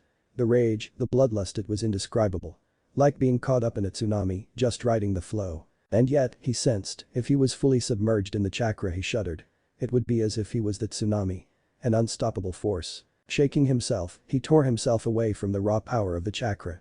He couldn't afford to lose himself like that, not now. Besides, if he did, who knows what he would end up doing. Who he might hurt. Without warning, a tendril of chakra burst from the surface, latching onto him. He panicked, struggling to free himself. No, no, no, no. Stop it. He screamed at it, desperately hoping that it would leave him alone. It was too strong for him. And he was dragged forward, inching towards the lip of the pool. And he was pulled below. Briefly, he felt the hatred, before it vanished. Opening his eyes, he was shocked to find himself in what appeared to be a sewer, lying in the ankle-deep still water. Standing up, he looked at the tunnel he'd appeared in. The water was dirty, and the concrete walls had cracks all over them, but more unusual than that were the pipes overhead. Hundreds of pipes, all different sizes, wound their way across the tunnel ceiling, disappearing into the distance. Blue and red pipes. Now that he looked at them, the red pipes were far larger than what he assumed were his blue ones, and far more numerous. But in one or two places, with some smaller pipes, he could see the two colors merging. This must be another representation of my chakra, Naruto realized. But then where were the red pipes coming from? Behind him, he could see the blue pipes disappearing into the wall. So he headed in the other direction. He walked for what felt like hours, sometimes passing valves and small openings on the walls. The only sound being the water as he moved his feet through it. This had better go somewhere, I've been in here for ages. He mentally screamed. His frustration was starting to get the best of him. Breathing deeply to calm himself down, he felt the air getting more oppressive, weighing down on him. What the hell could be doing that? In the distance, he sighed with some small relief when saw what appeared to be an end to the corridor, but every step made that oppressive aura bear down on him more fiercely. Standing a few meters away from the exit, he paused. What if I don't want to know? What if no? Whatever might happen, I have to do this. Hiding his apprehension and no small amount of fear, he walked the last few steps into the open, prepared for anything. Not this. Never for this. The room wasn't much different to the corridor, except for the size. The pipes on the ceiling disappeared into the walls, hidden from view. Same water, same walls. And the colossal cage door directly in front of him. Reaching all the way across the room, from floor to ceiling, Naruto stared at the thing. What would require that large a cage to keep it imprisoned? And why the hell is the only thing keeping it closed a piece of paper, with a seal, he realized, looking at the kanji on the slip pasted on the center of the doors. Wait. Seal chakra, what or who, did they seal into me? He wondered, terrified at the prospect. If they, whoever they were, had sealed foreign chakra into him, it had to have been sometime around when he was born. That was the only time of his life that he couldn't remember what had happened. But then he gulped at this. What had more chakra than him, than an elite jonin, and by estimation, more than a cage. And a ninja's chakra was blue, so what? Flashes of whispered conversations flickered through his head. Demon. Monster. Murder. Hawks. Oh, Kami, please don't tell me it can't be, he realized with a sense of horror. The reason why everyone hated him. And then, the aura he'd felt increasing all the way up the corridor exploded. He fell to his knees, choking on the hatred. Glancing up, his worst fears were given form. His circumstances given reason. His pain given a cause. The nine-tailed fox. The mightiest Buu. Sealed into him. And it was now standing right in front of him. The massive chakra beast gazed down at the boy, his muzzle pulling back in a vicious snarl. It had taken the human a whole fucking week to find his way here. He'd waited in anticipation as the child had made his way through his mindscape, the fear increasing with every step. And now it was on its knees in front of him, too terrified to even speak. How pathetic. All his other enemies had at least had the gall to proclaim their superiority over him. He'd destroyed them regardless, but he'd expected his jailer to at least have a spine. The boy was in Uzumaki after all. He growled lowly at the thought of his last two containers. Being sealed into them was nothing less than torture, lasting for years on end. But for the moment, he needed to speak to his host. Naruto stared up at the colossal beast for what felt like ages, his fear freezing him in place. This is why I suffer, he thought, gasping for breath in his panic at facing the Buu. For the moment, it was just standing there, gazing at him. Its fur was a deep, glorious crimson orange, like a sunset dipped in the blood of everyone who was crushed by one of its paws. The claws sunk into the ground near the gate, and ivory white that seemed to almost glow in the darkness. And the eyes. Blood red. Cold black slits. Burning with a hatred so great it could swallow someone whole. If Naruto ever had to access the power of the nine tails, the bloodlust would be unimaginable. Hey Kyuubi. The fox narrowed its eyes at the boy. Finally a response. Well then, he'd just have to carry the conversation. Filthy human finally see you, it growled out, baring its teeth in a show of intimidation. His eyebrow rose slightly when the boy, still shaking like a leaf, stood up. Maybe there was hope for him yet. Naruto could barely meet the gaze of creature. The sensory abilities he'd been blessed with were a curse now. The pure hatred he could feel radiating from the construct before him was overwhelming. Like a storm without an end. It seemed to be a general part of creature, but even amidst the maelstrom he could feel that no small part of it was focused on him. Why do you hate me?" Naruto stammered out. He needed to know. Was he to be hated by everyone for no good reason? Would Kakashi and Anko turn out the same way? For a brief moment, he almost thought he saw a look of shock pass over the terrifying visage of the fox before it settled into one of disdain. "You brat, you contain me, keep me from freedom, well you stay free and happy, and you ask why I hate you. You fucking humans think that you can just do anything without regards for others. And you are the prince of your village for holding me back, why I suppose they even fucking worship you, like." Enough. The fox stopped. This was new. He'd had people scream at him in defiance, in terror, in despair. But not like this. The boy was gasping for breath. The fox sneered at him. What possible reason could he have for this outburst? The humans would be treating him like a prince, so why? Naruto breathed deeply, trying to control his emotions. How dare the fox just assume that?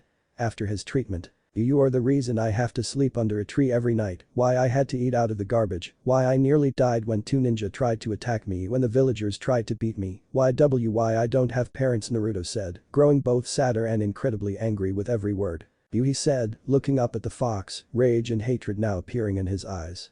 The same emotions that he sensed in the fox. You are the reason they hate me. He screamed, tears bursting from his eyes as he collapsed to the ground. For the first time in centuries, the fox was confused. His previous hosts had been praised for their burden, the strength they used to keep him at bay. So why was this boy so hated? The attack. The fox fed, drawing the attention of the sniveling boy. You humans so easy to kill. To think how many flesh bags I killed that night, 5 years ago, he stated, grinning maliciously at the boy. As much as he detested the boy, this was the only conversation he'd had in 5 years, and he was going to make the most of it. Slowly, Naruto's tears dried up. So they hate me for all the people that died. But I didn't kill them, you did. He croaked out. He couldn't find it in himself to scream anymore. The fox glared at him yet again, but he met its gaze. You disgusting creatures, you can't even see past the obvious. They hate you because they think you are me, because they can't fucking think for themselves, blinded by their loss. And they hate me because they can't control me, the giant fox stated angrily. He knew their hate, he reveled in it. But he couldn't stand this. A village thought that the boy was him. Stupidity and ignorance were as rampant as ever then. Naruto sniffed. He didn't choose this. Never this. He was the prison of the most powerful being in the elemental nations. As such, people saw fit to make his life living hell. He chuckled sadly. As shocking as the information was, there wasn't exactly much he could do about it. He looked up at the ceiling, cracked and dripping water. How can I change this place? The fox was shocked out of thoughts at the sudden question. Turning to the boy, he asked, what do you mean, human? He put in a growl for good measure. He still hated the boy and all humans, but after knowing how the boy was treated, he imagined that was what his eyes looked like. Nowhere near the same intensity, he had thousands of years more experience over the boy, but still. He hated the child a little less now. Naruto sighed and gestured round at the room. It was a mess by anyone's standards, and at the moment, he was too emotionally exhausted to deal with any resentment towards the fox. And since his situation was unlikely to change anytime in the near future, he might as well try and act civil. The room, how can I fix it? The fox was surprised. He'd honestly thought he'd seen everything the world had to offer, to him at least, and then this kid comes along. This had been one fucked up conversation. His eyes narrowed. What was the kid thinking? Was he going to turn the place into another torture chamber? No, he was too young for that. Do your worst, boy, the fox thought. If it was, so what? He had survived far worse. It's your mind, do what you want, he said dismissively, settling down to watch the boy. Whatever happened, this would be interesting. Naruto stood stock still, closed his eyes, and concentrated. If this was his mind, he should be able to change what it looked like, right? Focusing on the walls, he imagined them repairing themselves, turning into a smooth surface. He frowned when he thought about the pipes. Given the colors of the pipes, he assumed that the water level was directly related to the control he had over his chakra. He'd have to work on that. Next, he focused on light. He thought about hanging lamps all around the room. As it was, he could barely see the gate, never mind the walls. And finally, he focused on the gate. The seal. His forehead furrowed as he concentrated. He imagined the stark metal bars turning into a massive wooden barricade with gaps every few meters. Gasping, he opened his eyes. He hadn't imagined that trying this would be so taxing. He was already tired and then he went and did this. The fox looked round. He honestly didn't know what to think. For a torture chamber, it was looking very cozy. The walls had been fixed and that infernal dripping had stopped. What's more, the cold metal bars had been replaced with a softer, sturdy wood. The ominous lighting had even been replaced by several warm lamps. Why? Naruto looked up at the question. We're stuck like this. I didn't ask for this and I'm guessing that you didn't either. So I'm hoping that this will help even things out a bit. No use fighting each other, right? He said matter-of-factly. He sighed. No matter how much I hate you right now, he daren't voice that thought though. The fox scowled. The boy was trying to suppress his hate. Not hide. Suppress. What an unusual human, the beast thought. As long as this offer was available though, he wouldn't turn it down. Rather begrudgingly, he HN''nd his agreement with the boy before flexing his chakra. He'd had enough. Time to think this over. And he had a lot to think about. Kid. Wake up. Naruto opened his eyes to the frowning face of one Anko Mitarashi. He was still in his clearing, but looking at the sky, he seemed to have been in his mind for several hours. Looking back at Anko's face, he could feel some concern. That was new. No one had done that before, except maybe Kakashi. He narrowed his eyes at her. Did she know? Was this an act? Hey Anko-san. Long time no see, he said carefully, unable to keep all of the suspicion out of his voice. Anko frowned. She'd come to find the kid only to see him lying down in the clearing. She'd been trying to wake him up for an hour now. And the way he spoke. It was as if he no longer trusted her. Even now he was watching her out of the corner of his eye, as if trying to figure out if she was a threat. She sighed. Okay kid, what's up? Naruto looked away. If she didn't know, she might attack him. But she was old enough that she could. So why hadn't she told him? Anko-san, I need to ask you something. And I need you to answer me truthfully. Please, he whispered out, almost scared of the result. Sure brat, what is it? She said, frowning. What on earth could he so antsy about? Did you know? She raised an eyebrow. Know about what? He looked her dead in the eyes. The amount of fear she could see there was worrying, but at the same time she was shocked at his determination. Did you know about Kyuubi? Anko froze up when she heard his question. How in the blazing hell did he find out? Everyone in the village above the age of 17 had been told about the sealing a few days after the attack, but she'd been at the meeting anyway. She knew of the law that was supposed to protect the brat, so who was stupid enough to risk death just to ruin the kid's life further? She glanced at Naruto. Despite her nonchalant attitude, she could see that boy knew that she was aware of his problem and her heart really went out to him. He was 5 years old for Kami's sake and now he had to deal with this. She looked down at the ground, choosing her words carefully. Yeah, I knew. Naruto looked up at her. He'd known the moment he'd asked the question that she'd known, but he really hadn't been expecting a truthful answer. And even more puzzlingly, he could sense not guilt, per se, but something extremely close. So he said, his mouth dry. That's why everyone hates my guts, because they think I'm a demon? He asked, looking at Anko for confirmation. She looked at him again, for sighing and nodding. Now he recognized her emotion, the one that felt similar to guilt. It was pity. He frowned. He didn't need this. But then another thought crossed his mind. How did everyone know? The ninja would, sure, they'd taken part in the defense of the village, but the civilians? He asked Anko as much. The Hokage announced it to the village a few days after the attack. Apparently the Sandaime revealed your status in the hope that you would be seen as a hero, but I guess that didn't work. Then he put a law in place stating that anyone who spoke about it would be executed. Didn't really stop them from fucking your life up, hubrat, Anko explained. Even now she wondered what the Hokage had been thinking when he made the announcement. Naruto stared at her in disbelief. What the fuck? All his suffering, all the hatred directed solely at him, could have been avoided.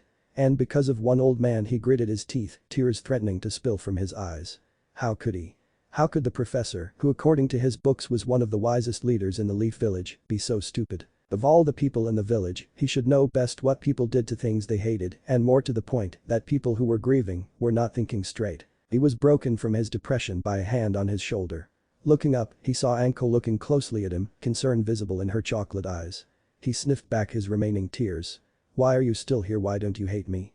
He said in a small voice. She looked into his eyes and placed both hands on his shoulders.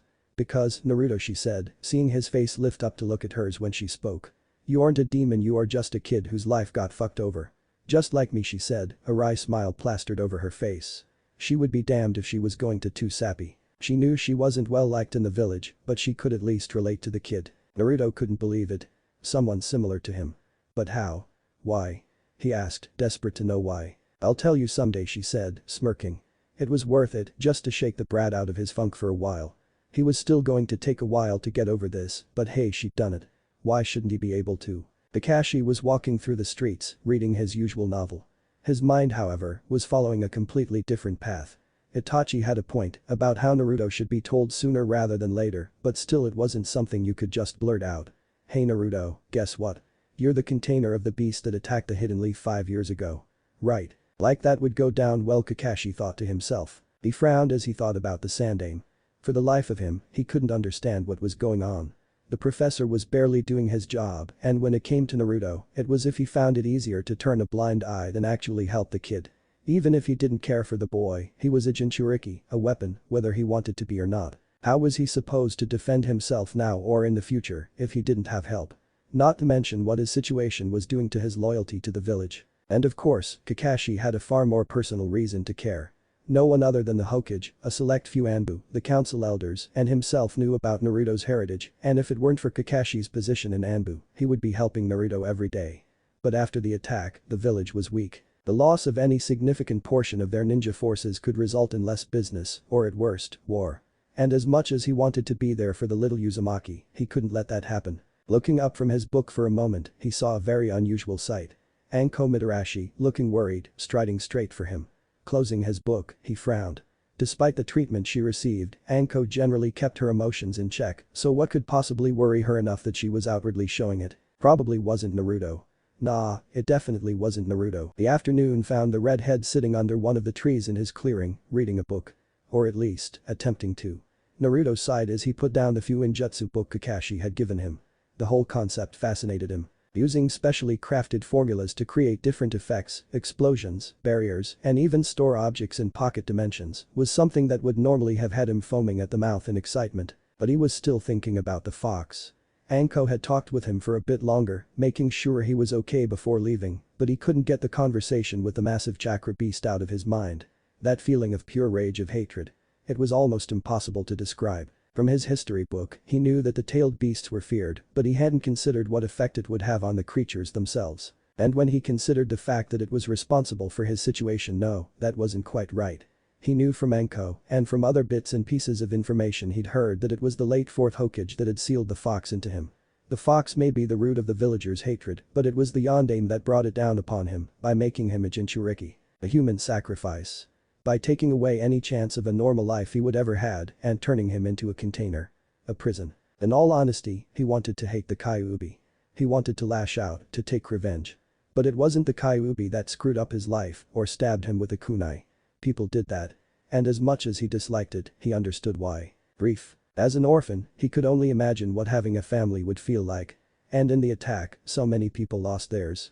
He would never forgive them for what they were doing to him, but he understood. But with every answer he got, more questions appeared. The hatred directed at him. The Kyuubi. But why did it attack? And why did the Yondaime choose him? Of all the children that could have been chosen, why had it been him? He sincerely hoped it wasn't just bad luck, because he had enough of that already. Sighing, he put down the book. Maybe some exercise would help him.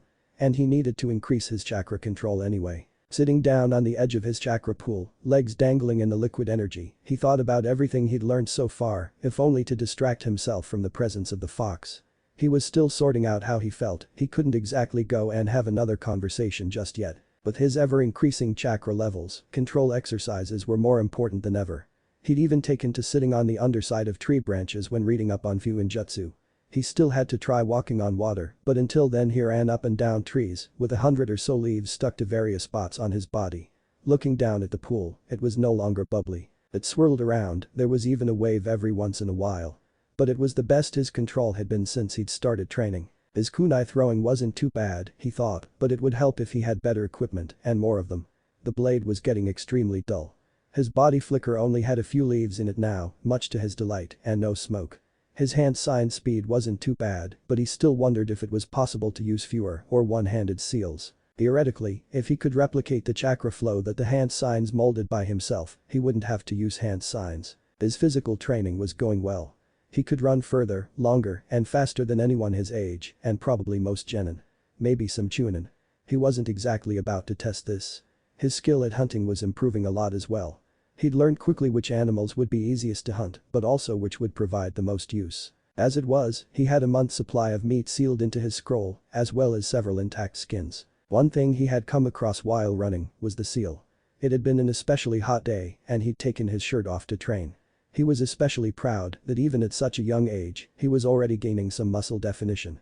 And thanks to his new diet, he wasn't so thin anymore. But when he'd channeled chakra to his legs, he'd seen it appear on his stomach. A spiral, with 8 other markings situated around it. Fuinjutsu. The art of sealing. According to his book, the uses for Fuinjutsu were many and varied. He was particularly interested in the bit where it said he would eventually be able to seal jutsu. Imagine the traps he could make if he could seal a fireball into a seemingly nondescript paper tag. That might be a bit too flashy for his purposes, but it was an intriguing idea nonetheless. He sighed to himself as he pulled his legs out of the water. If he wanted to practice Fuinjutsu, he would need to get paper and ink. He had no money, so he would have to steal any materials he wanted to use.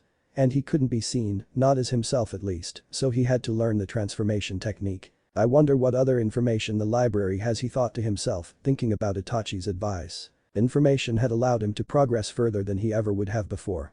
So why not go out and find more information? Takashi finally got back to his apartment. What a fucked up day. Just when he began making plans to tell Naruto about the 9 tails, he found out for himself. Why now? It could have happened any time in the future, when the kid was older, but no, it was now. And with a serious mission to prepare for, he didn't even have time to go and check on the boy. Anko had told him that he seemed fine, but still. Thank Kami it was Anko and not a villager that found him first. The damage they could have done to the kid. As he was packing, he resolved to find Naruto the moment he got back. Maybe give him another scroll. After all, with the amount of chakra the boy had, if he didn't learn to control it now, he would be severely hampered when he became a ninja. Still, Itachi would check up on him, as would Anko.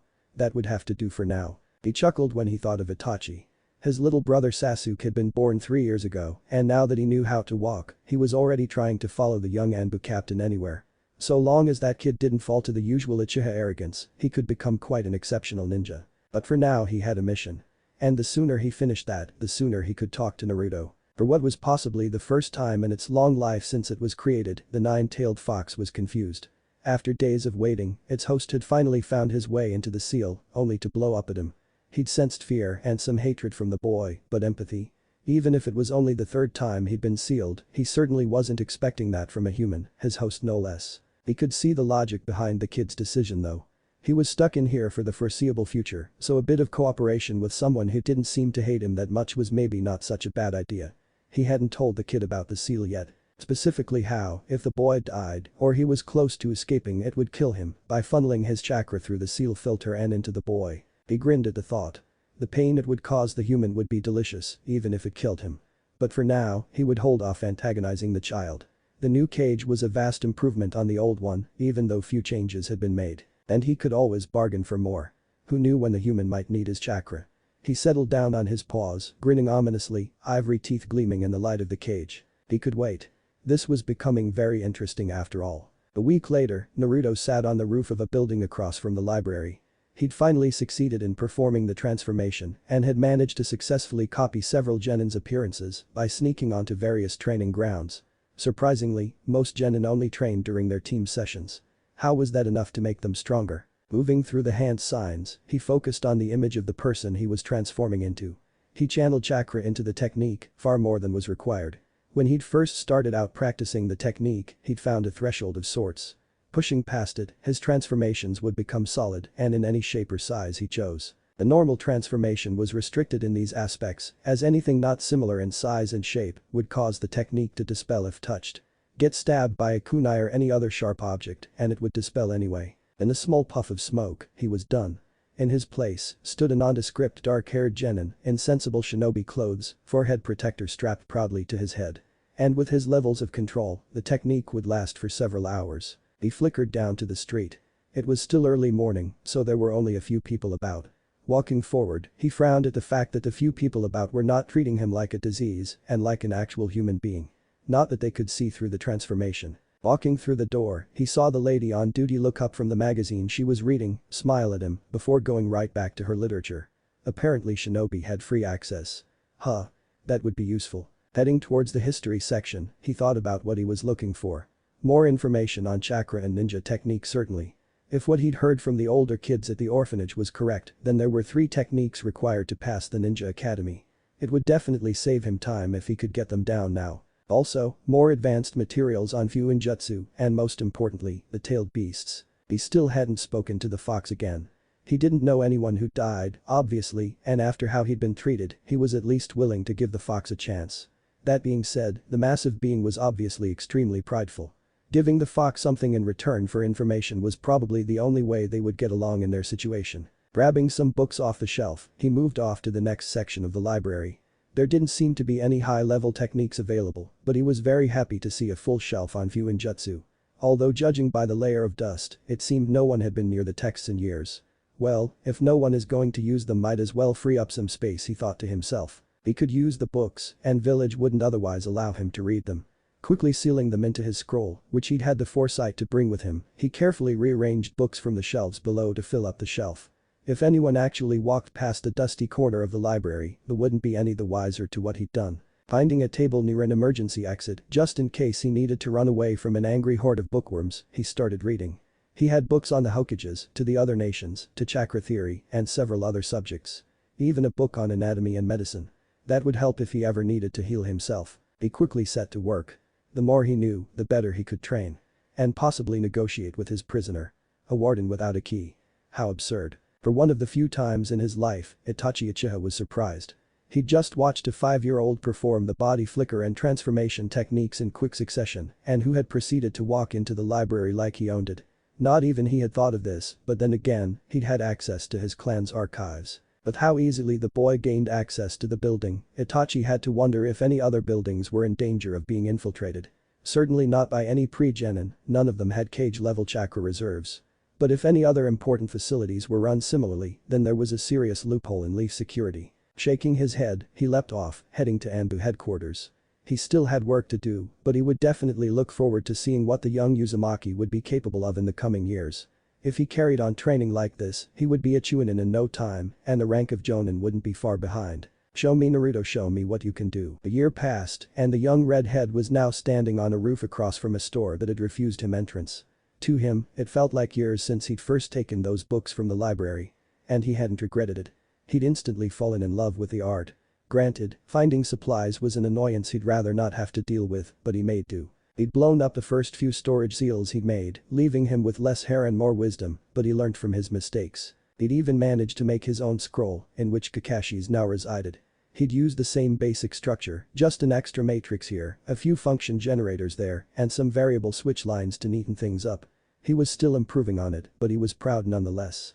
It would keep his things clean, his food fresh, and his materials dry. Next up was explosive seals, and possibly barrier seals, but at the moment, he had more pressing concerns. As self-sufficient as he'd become, there were still things he couldn't yet take from the forest. Food and shelter certainly, but clothing had fast become an issue. And hygiene. His hair had grown to his shoulder blades, and the dirt on his skin had reached places it shouldn't when he finally decided to go acquire hygiene products from stores in the village. He still had no money, so this left him with 2 options. 1. Steal the money, transform, and then buy what he needed, or 2. Steal the items from the shop. Most shops were too busy or too secure for him to even consider taking from, but he'd gotten fairly good at pickpocketing. As it was, he had several hundred ryo stored safely away, and anytime he needed more, he'd take a walk through the market district. Amazing how many people kept such large denominations of money in their pockets. He was distracted from his surveillance by a now familiar weasel mask staring at him across the roof. Letting the store go, for now, he waved the Uchiha over. "Hey Itachi-san, how are things?" he said with a large smile. They weren't quite friends, but Itachi was always willing to answer his questions and give him advice. In return, the Uchiha talked to him about anything really. Missions with the sensitive details edited out for security he'd taken part in, Anbu assignments, his home life, and his little brother. But how serious it all seemed and how much Itachi opened up, Naruto sometimes wondered if, instead of a ninja, he could be a psychologist. Not in this village obviously, nor to anyone who knew what he was. "Hello," Naruto came the stoic response. Even to him the Anbu captain smiled very little, but the small pull at the edges of his mouth told Naruto that he was happy to see him. He had no doubt that Itachi knew what he was about to do, he had a scroll with a distraction that Anko would approve of in his hand. And Kami knows how many times Itachi had seen him at work. But so long as Itachi let him be, he wouldn't ask why. Naruto just grinned back at him. "How's your new baby brother?" he asked. He knew quite a bit about the new greatest Uchiha, both from Itachi and village gossip. Although he suspected the villagers were exaggerating somewhat. After all, what 4-year-old could breathe fire and kill his enemies by looking at them? Itachi however looked conflicted. He sighed before answering. "Sasuke's good, I suppose. He hasn't been too much trouble lately. He still tries to spend every waking moment either with me or trying to get training from either myself or father," he said with a small smile. It quickly faded. He's still hoping for father to acknowledge him. There's a lot of pressure on both of us as the clan head's children. Naruto nodded grimly. However skilled, however powerful Itachi might be, his clan always expected more. More loyalty, more power, whatever. Comes from possessing the Sharingan, I guess, Naruto thought to himself. So, Naruto the redhead looked up at this, drawn out of his thoughts. Itachi wasn't one to dwell on stuff like this. "How is your body flicker coming on?" Naruto grimaced at this. Try as he might, he still couldn't get the technique down perfectly. His control was as good as could be expected, with a constant injection of chakra into his system, and he'd even managed to decrease the number of hand signs by half. It had taken him months to even get that far, and yet it continued to frustrate him.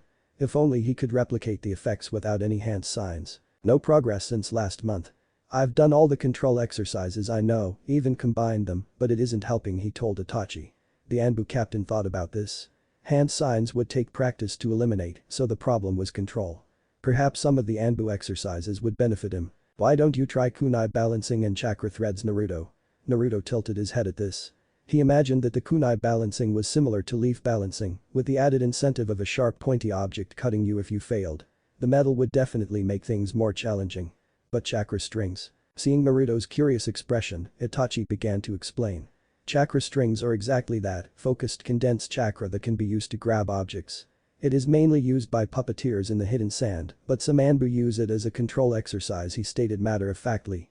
He thoroughly enjoyed the way the boy's eyes lit up. He could only imagine what uses Naruto was currently dreaming up for the manipulation exercise. For a moment, Naruto's brain had shut down.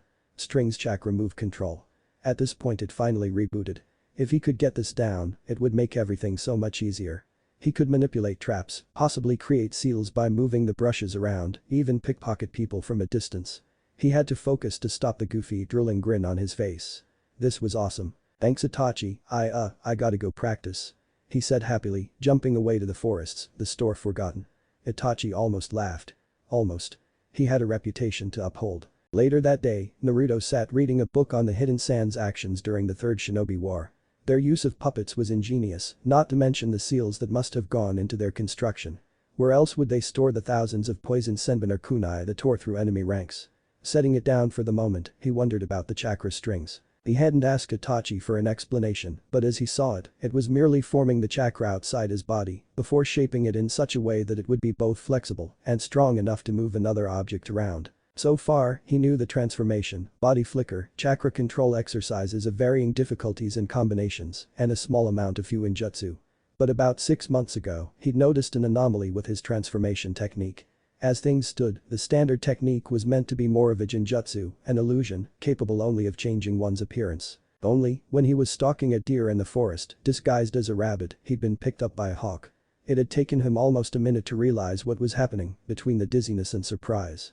Surely his transformation would have dispelled as soon as he'd been grabbed. It was only with some experimentation that he discovered that his technique wasn't an illusion, but an actual transformation. Size, shape, structure, physiology, everything changed. His first attempts at flying had been disastrous, but after reading a few books on birds and a bit of practice, he'd finally succeeded. Those first few moments of realization that he was in the air and not falling, he couldn't imagine anything being much better. Such freedom. But that still begged the question, why was this happening?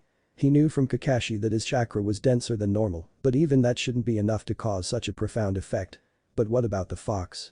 What if the chakra being siphoned of the great beast was affecting him? He tried talking to the creature twice since their first meeting, but the fox had been hiding in the back of its cage. Maybe now it was time to try again. Opening his eyes, Naruto smiled as he saw the now familiar pools of chakra. His own was far calmer than it had been, but still had small waves crossing it every other moment. Its size had increased too, by almost a fifth. The converted chakra from the Kyuubi was now a more steady stream, a purple gold that mixed with his own royal blue. He put his hand under the surface, basking in its warmth. He still found it ironic that he trusted an energy with no thoughts, feelings, or needs more than any one person at the moment. Walking towards the Kyuubi's chakra, he found the door to its cage. Rather than dive into that well of rage and hatred every time, he'd made a door in the side of the colossal lake. Stepping through, he felt the familiar anxiety that accompanied the dark hallway. A side effect of the fox's emotional state. Reaching the cage, he saw the fox waiting for him, eyes narrowed. He took a moment to take in the condition of the cage. The walls had cracked a little, and the wooden doors of the cage were peeling slightly. Closing his eyes, he focused on fixing it up. It still took a surprising amount of strain, but at least the water level had lowered significantly. It was only at ankle level now. The fox regarded the human in front of it. It didn't particularly care for the boy, but being stuck in the cage with nothing to do was boring. Granted, he had some patience, being thousands of years old, but still. He wondered what the boy wanted this time. Naruto opened his eyes and looked up at the beast. After nearly a year of silence, this was awkward. Add that to the fact that the creature was rather intimidating to begin with. "Hello, Kyuubi," he said. "Yeah. Really awkward." The glare he received could have melted ice at 20 paces. "What do you want, human?" he growled out. Naruto frowned. The anger at him was unnecessary, it wasn't like he asked to be put in this situation. "I just wanted to ask you a few questions, if you'll allow it," he said cautiously. He had no doubt that if he was anything less than polite, he'd be cold-shouldered. Not a complete disaster, but he'd rather not deal with a pissed-off tenant. Kyuubi frowned, mirroring his host. Questions? About what? And more importantly, what could he get in return? "I will answer some of your questions if you answer some of mine," he stated, watching the brat's reaction. He wasn't surprised to see that the boy agreed. It was a decent exchange anyway. "Alright, ask yours first," Naruto said. If he cooperated now, the more likely the fox would answer him later. The fox nodded. "What is the state of the village?" it asked. Naruto was taken aback at first, but rationalized it as the fox wanting to know how much damage he'd actually done. "It has recovered for the most part. I don't know how many people you killed, but the ninja population at least is back on its feet," he said. "The civilians all still hate me though. They think that I am you," he said sadly, snorting at the thought. They thought he was a massive chakra beast, a demon, and yet they felt safe enough to antagonize him. What a joke. He looked up as the fox snorted. "Was that amusement? Please, human, you? You. As if you could become like me? Like us?" it stated. There was no way any human, not even this one, could ever hope to rival a tailed beast. There had only been 3 to have ever come close, one of whom he respected more than anyone else, even his kin. Not that anyone would ever know or care. Naruto nodded distractedly. Why was it that people were so intelligent and yet, when he was involved, everything went to hell? "Alright, next question," he said to the Buu. Kyuubi nodded. What to ask, ah. If you are such a pariah amongst your own kind, how are you surviving?" It was a reasonable question. Given what would happen to him if the boy died. Naruto answered slowly. "I hunt for food mostly. After I was kicked out of the orphanage, I had to look through garbage to find food. After Kakashi and Anko found me, I started living in the forest. Kakashi got me a book on hunting, but everything else I tend to steal from the village. I'm still surprised I haven't been found out yet," he finished. He looked up at the Kyuubi as he did so. But why are asking? He didn't dare say worry or care since the creature evidently didn't. Saying as much would no doubt anger the beast. The slitted red eyes glanced round, indicating the cage, and more specifically, the seal. "This seal is the strongest I've seen in a long time. I can't break out unless you open it." No use lying about that, he really couldn't escape. But it might help his situation if he was honest here. "That being said, aside from channeling my chakra into you, after converting it, it has one other function. If you die, I die. No reforming, no more life for either of us. We'll both end up in the death god's stomach," he said grimly. Naruto was somewhat disturbed by this. At least that answered where he'd go when he died. But what would have to happen to him that he'd release the Kyuubi? Not that he would, but if. He shook his head. He still needed information. "Can I ask my questions now?" The fox nodded in response. Naruto cleared his throat. "Okay, my transformation technique is solid instead of a simple illusion. As far as I can tell, I'm performing the technique correctly, and while I'm not complaining about the results, I'd like to know whether it's because of your chakra." The Buu raised an eyebrow. A solid transformation. Shape-shifting. This was new. Then again, this was the first seal that actually siphoned tailed beast chakra into the host. It might have something to do with it, but hardly, but it seems your chakra is dense enough to produce the effect. "Having mine added to yours just makes it easier," it said. He was in Uzumaki after all. Naruto nodded, satisfied with the answer. It was far more useful than the standard transformation, but such dense chakra had to be a genetic trait. He would have larger reserves thanks to the Kyuubi, but denser. But for now, the next question. "Thanks. Now do you have a name?" Brip. The massive chakra beast was stunned. Not once had any human ever thought to ask a Buu that question, but to hear that question from a child thousands of years, millions of kills, and a child was the first to ask. Why would you ask that, boy? He growled out, eyes narrowed. Naruto looked up at the visage of the fox. The familiar rage was there, but for a brief moment, he'd felt surprise. Well, he began. You are obviously intelligent. If someone else hasn't given you a name by now, I'm sure you've found one for yourself, he explained. Kyuubi was astonished. Thousands of years, and a human figured it out only now.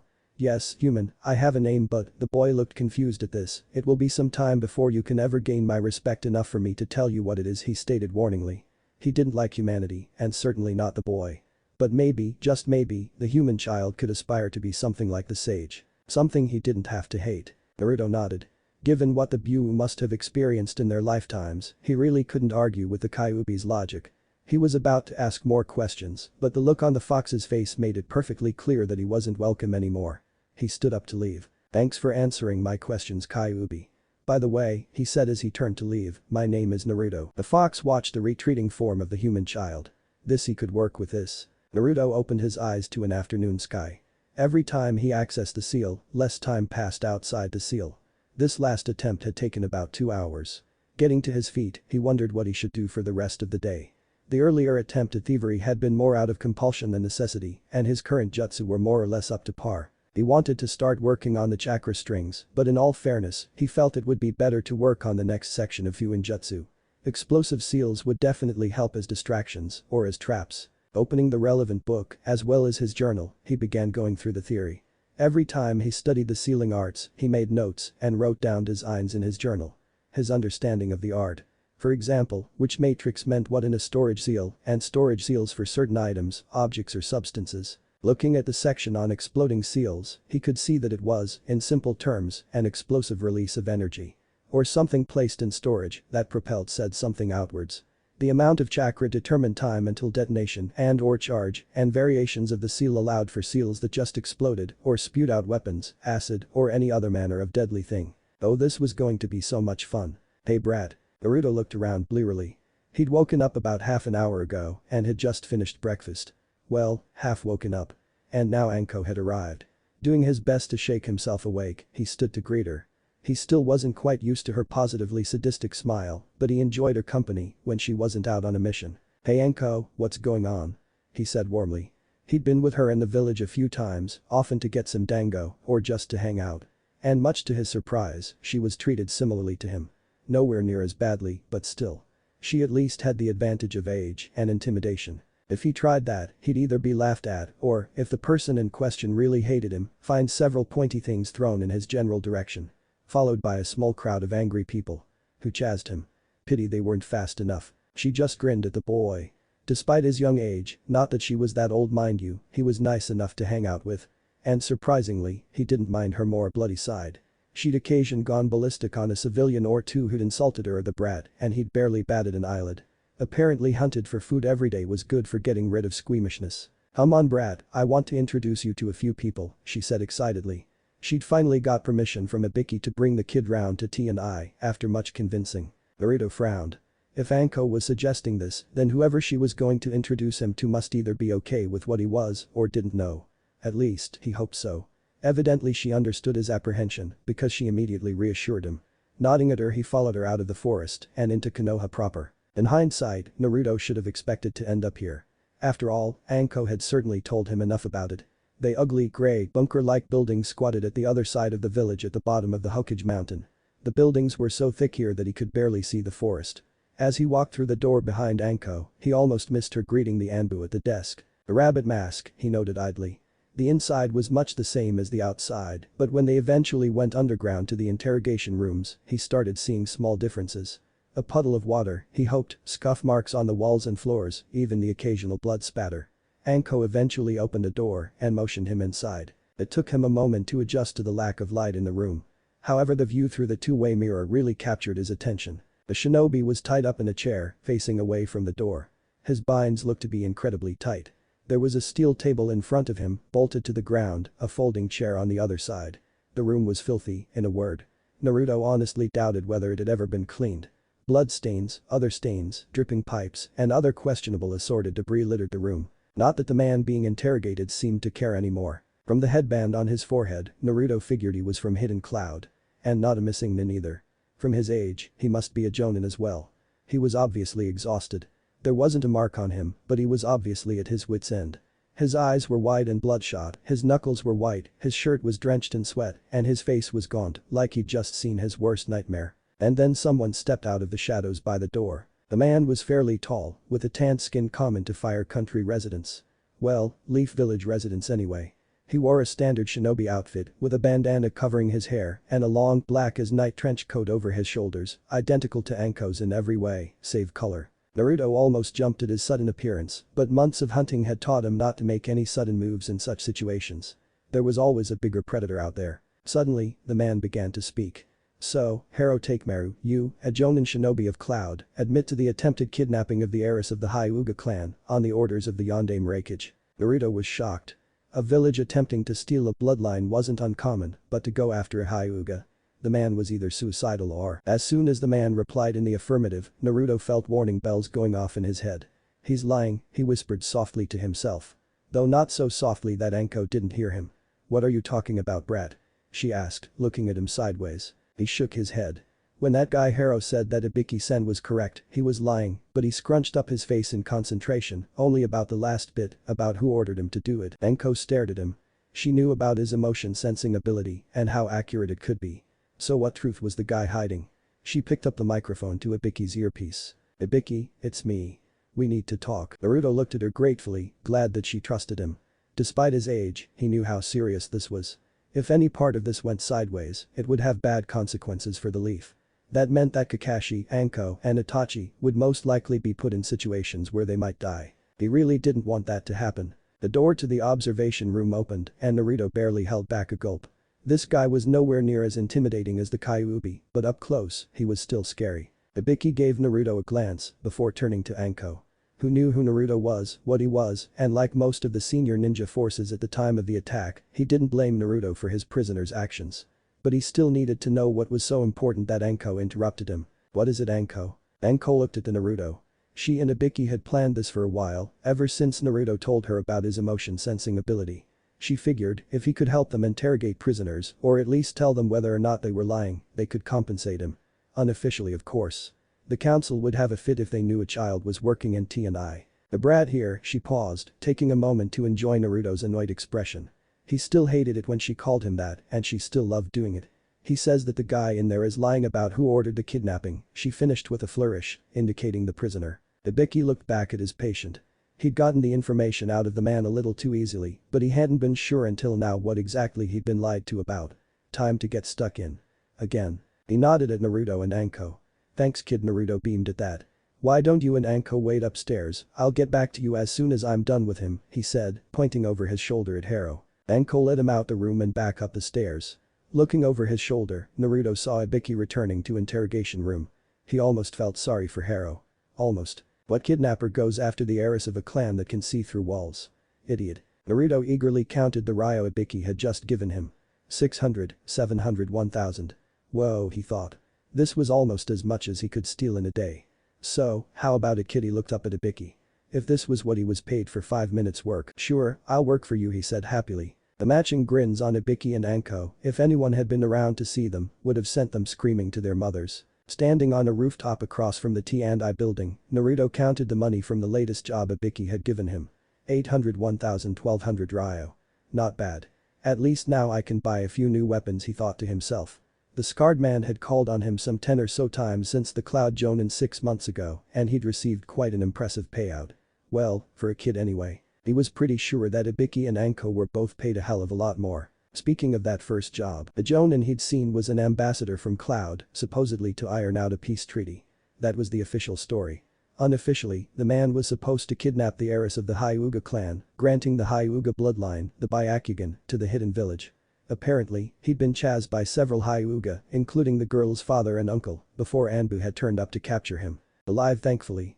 Anko claimed that if the man had been killed, the hidden cloud might have gained the Byakugan anyway by way of reparations. But more surprisingly was the fact that rather than the kidnapping attempt being ordered by the Yondaime Reikage, it had been elements of the shinobi and civilian councils in Cloud that had given the order.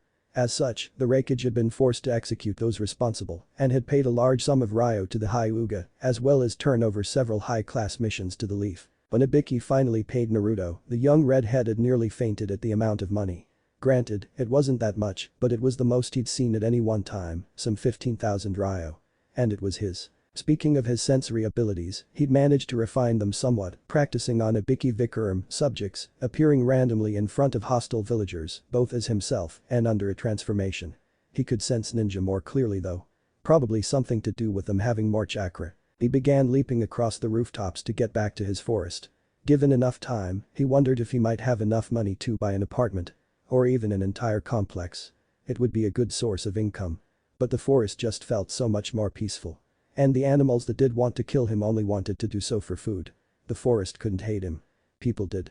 Speaking of which, as he neared the outskirts of the village, he caught sight of Kakashi, standing in that same training ground he'd collapsed in after his entire with the giant snake. But he seemed sad. Melancholic. Like he was grieving. Landing lightly behind Kakashi, Naruto waited for him to notice his presence. Even when reading that book of his in the village, Kakashi was fully alert, but now, "Hey Kakashi, what's up?" Kakashi nearly jumped out of his skin. He'd been so absorbed in his daily ritual that he hadn't even noticed Naruto come up behind him. Which in itself was saying something. The boy had so much chakra that any half-decent chunin could detect. "Hey Naruto, you surprised me. What are you doing here?" he asked. The Uzumaki didn't often come this way. Naruto grinned slightly. Whatever the reason for Kakashi's focus, it had allowed him to sneak up on the man. An Anbu captain no less. "Just finished up with Ibiki, so I'm heading back, might do some control exercises before dinner." "What are you doing here?" the small redhead asked curiously. What was it about this place, or more specifically, this stone, that was causing Kakashi so much grief? Kakashi immediately caught on. He supposed it was inevitable that the boy would ask, he certainly spent enough time standing here. "Look closely at the stone, Naruto." For a moment, Naruto looked at the masked jonin before doing as he was asked. The actual stone was a deep obsidian black, chosen to weather the elements. It also looked to have been doing so for a very long time, decades by the looks of things. But more astonishingly, were the countless names carved into the surface. Naruto looked at Kakashi, anxiety stirring on his young features. "Who were they?" he asked tentatively. Kakashi sighed, looking away from Naruto. There were far too many names here for his liking. Too many people that he'd known. "This, Naruto, is the memorial stone. It is as old as this village. The names of the people here, all of them died in service of their village," Kakashi said mournfully, ignoring the shocked look on Naruto's face. "The shinobi world wars, on missions, or defending the village, everyone on the stone sacrificed themselves to save their comrades and this village. From the Hokages to genin barely out of the academy, they're all here." Naruto was stunned. To give up their lives to protect what they cared about. "Wait a minute." Kakashi, the silver-haired Haddock, looked down at the boy. He looked anxious. Like he wasn't sure what to say. "Do you know anyone on this stone?" Naruto immediately knew he'd hit sore point for Kakashi. The man's breathing had hitched, his eye had widened, and his emotions. Naruto had felt many things in his life. Pride. Satisfaction. And, save for hatred, none of them came close to the sheer amount of grief in the man in front of him. "My teammate Sabito sacrificed himself for me, I had to. Minato-sensei died in the Kyuubi attack, and my father, Tsukumo Haddock." He stammered out. He wasn't entirely sure why, but he had to say this. He had to speak out. Even if it was to Naruto. "My father was brilliant. Everyone looked up to him. But in the war he saved his team from an ambush, but their mission was a failure. Everyone, even those he'd saved, scorned and despised him. He took his own life," Kakashi stated blandly. Even now, after so many years, he couldn't face it. That day when he'd gone home to find his father's body, his prize blade lying next to him. Naruto stood next to Kakashi. How on earth was he supposed to respond to this? He could feel the self-loathing Kakashi held for himself, for his supposed failures. And at the same time he wondered if anyone would be sad if he died. The 5 adults he knew were barely friends, and he had no family. No one would miss him. Kakashi was broken out of it by a small hand on his arm. Looking down, he saw the sparkling blue eyes of Naruto Uzumaki, filled not with pity, not with understanding, but with hope. "Kakashi, I guess it can't be easy losing anyone. But if they aren't here, you must have friends you can fight for, right?" Such a simple statement. But to Kakashi, it would become so much more. For the first time in 7 years, he actually had a way to pull himself out of his misery. "How many of those missions did I nearly die on, and my friends even guy, I can't leave them alone. I will protect them," he thought. The logic of a child. An unusual, strange, tough Uzumaki child, but still. Naruto smiled at the look on Kakashi's face. He hadn't been expecting his words to have that much of an effect, but the man's attitude had taken a complete turnaround. Grief had become determination. But even so, he couldn't let Kakashi dwell on the matter. "Hey Kakashi, while you're busy doing your deep thinking, do you think you could help me with my training for a bit?" he asked tentatively, hiding his excitement. With as much time as he spent on his own, he just wanted to spend a bit of his day with a friend. And this was getting very emotional. He'd been a source of hatred for so long that Kakashi's happiness felt strange. He just needed the training as a distraction. Kakashi laughed lightly and nodded to the boy. He smiled through his mask as he followed the boy into the forest. His friends had been trying to help him with this for years. And his problem was solved by someone less than half his age. He owed Naruto. And not just for this. "Why did I let him talk me into this?" thought Naruto. After they'd arrived at a river, Kakashi had asked what control exercises he knew. He'd been quite surprised that Naruto could perform the chakra string technique, one string per finger currently. But Naruto was wondering whether he should have left out some information. The reason for his irritation, he was standing on water, covered in twigs and other bits of wood, using his maximum number of chakra strings, with leaves stuck all over those. All while Kakashi threw kunai at him. Already he had several scratches, and his legs were wet from the few times his control had slipped enough for him to start sinking. And he'd been doing this for an hour. And Kakashi was still wearing that infernal eye smile of his. "Alright Naruto, that's enough." The redhead immediately dispelled his strings and dropped all the wood before jumping to the shore. Kakashi raised an eyebrow. The boy was only slightly out of breath. Nevertheless, his control was impressive. He himself doubted he could do all that while dodging on water. "Well, I can see how that is a good exercise, Kakashi," Naruto growled out. "Did you have to be so damn smug about it?" Kakashi laughed at this. Of course he did. The look on Naruto's face when the first kunai flew past him was hilarious. He turned to leave. "Keep practicing that. If you don't have someone to throw stuff at you, run across the water. See what else you can add too," Kakashi said. Naruto nodded. The more difficult the exercise, the better his control would get. He started walking away, but Kakashi's next words froze him in place. "Naruto, thanks." He spun round, but there were only falling leaves where Kakashi had been. He sighed, running a hand through his now longer hair. Trust Kakashi to leave him with that. How was he supposed to relax now? Maybe a walk will help, he thought to himself. He honestly had no idea how he'd ended up here, especially at this time of day. He'd been here before, he was pretty sure every person in the village had, but not like it was now. The first time he'd been here had been shortly after he'd been kicked out of the orphanage, then again a year later, when he'd tried to play with other kids. Neither time had been successful. The playground. It was really just a park, but the younger kids tended to congregate here during the day. But now, as the sun set, it was empty. Everyone was at home, eating dinner, and laughing with their families.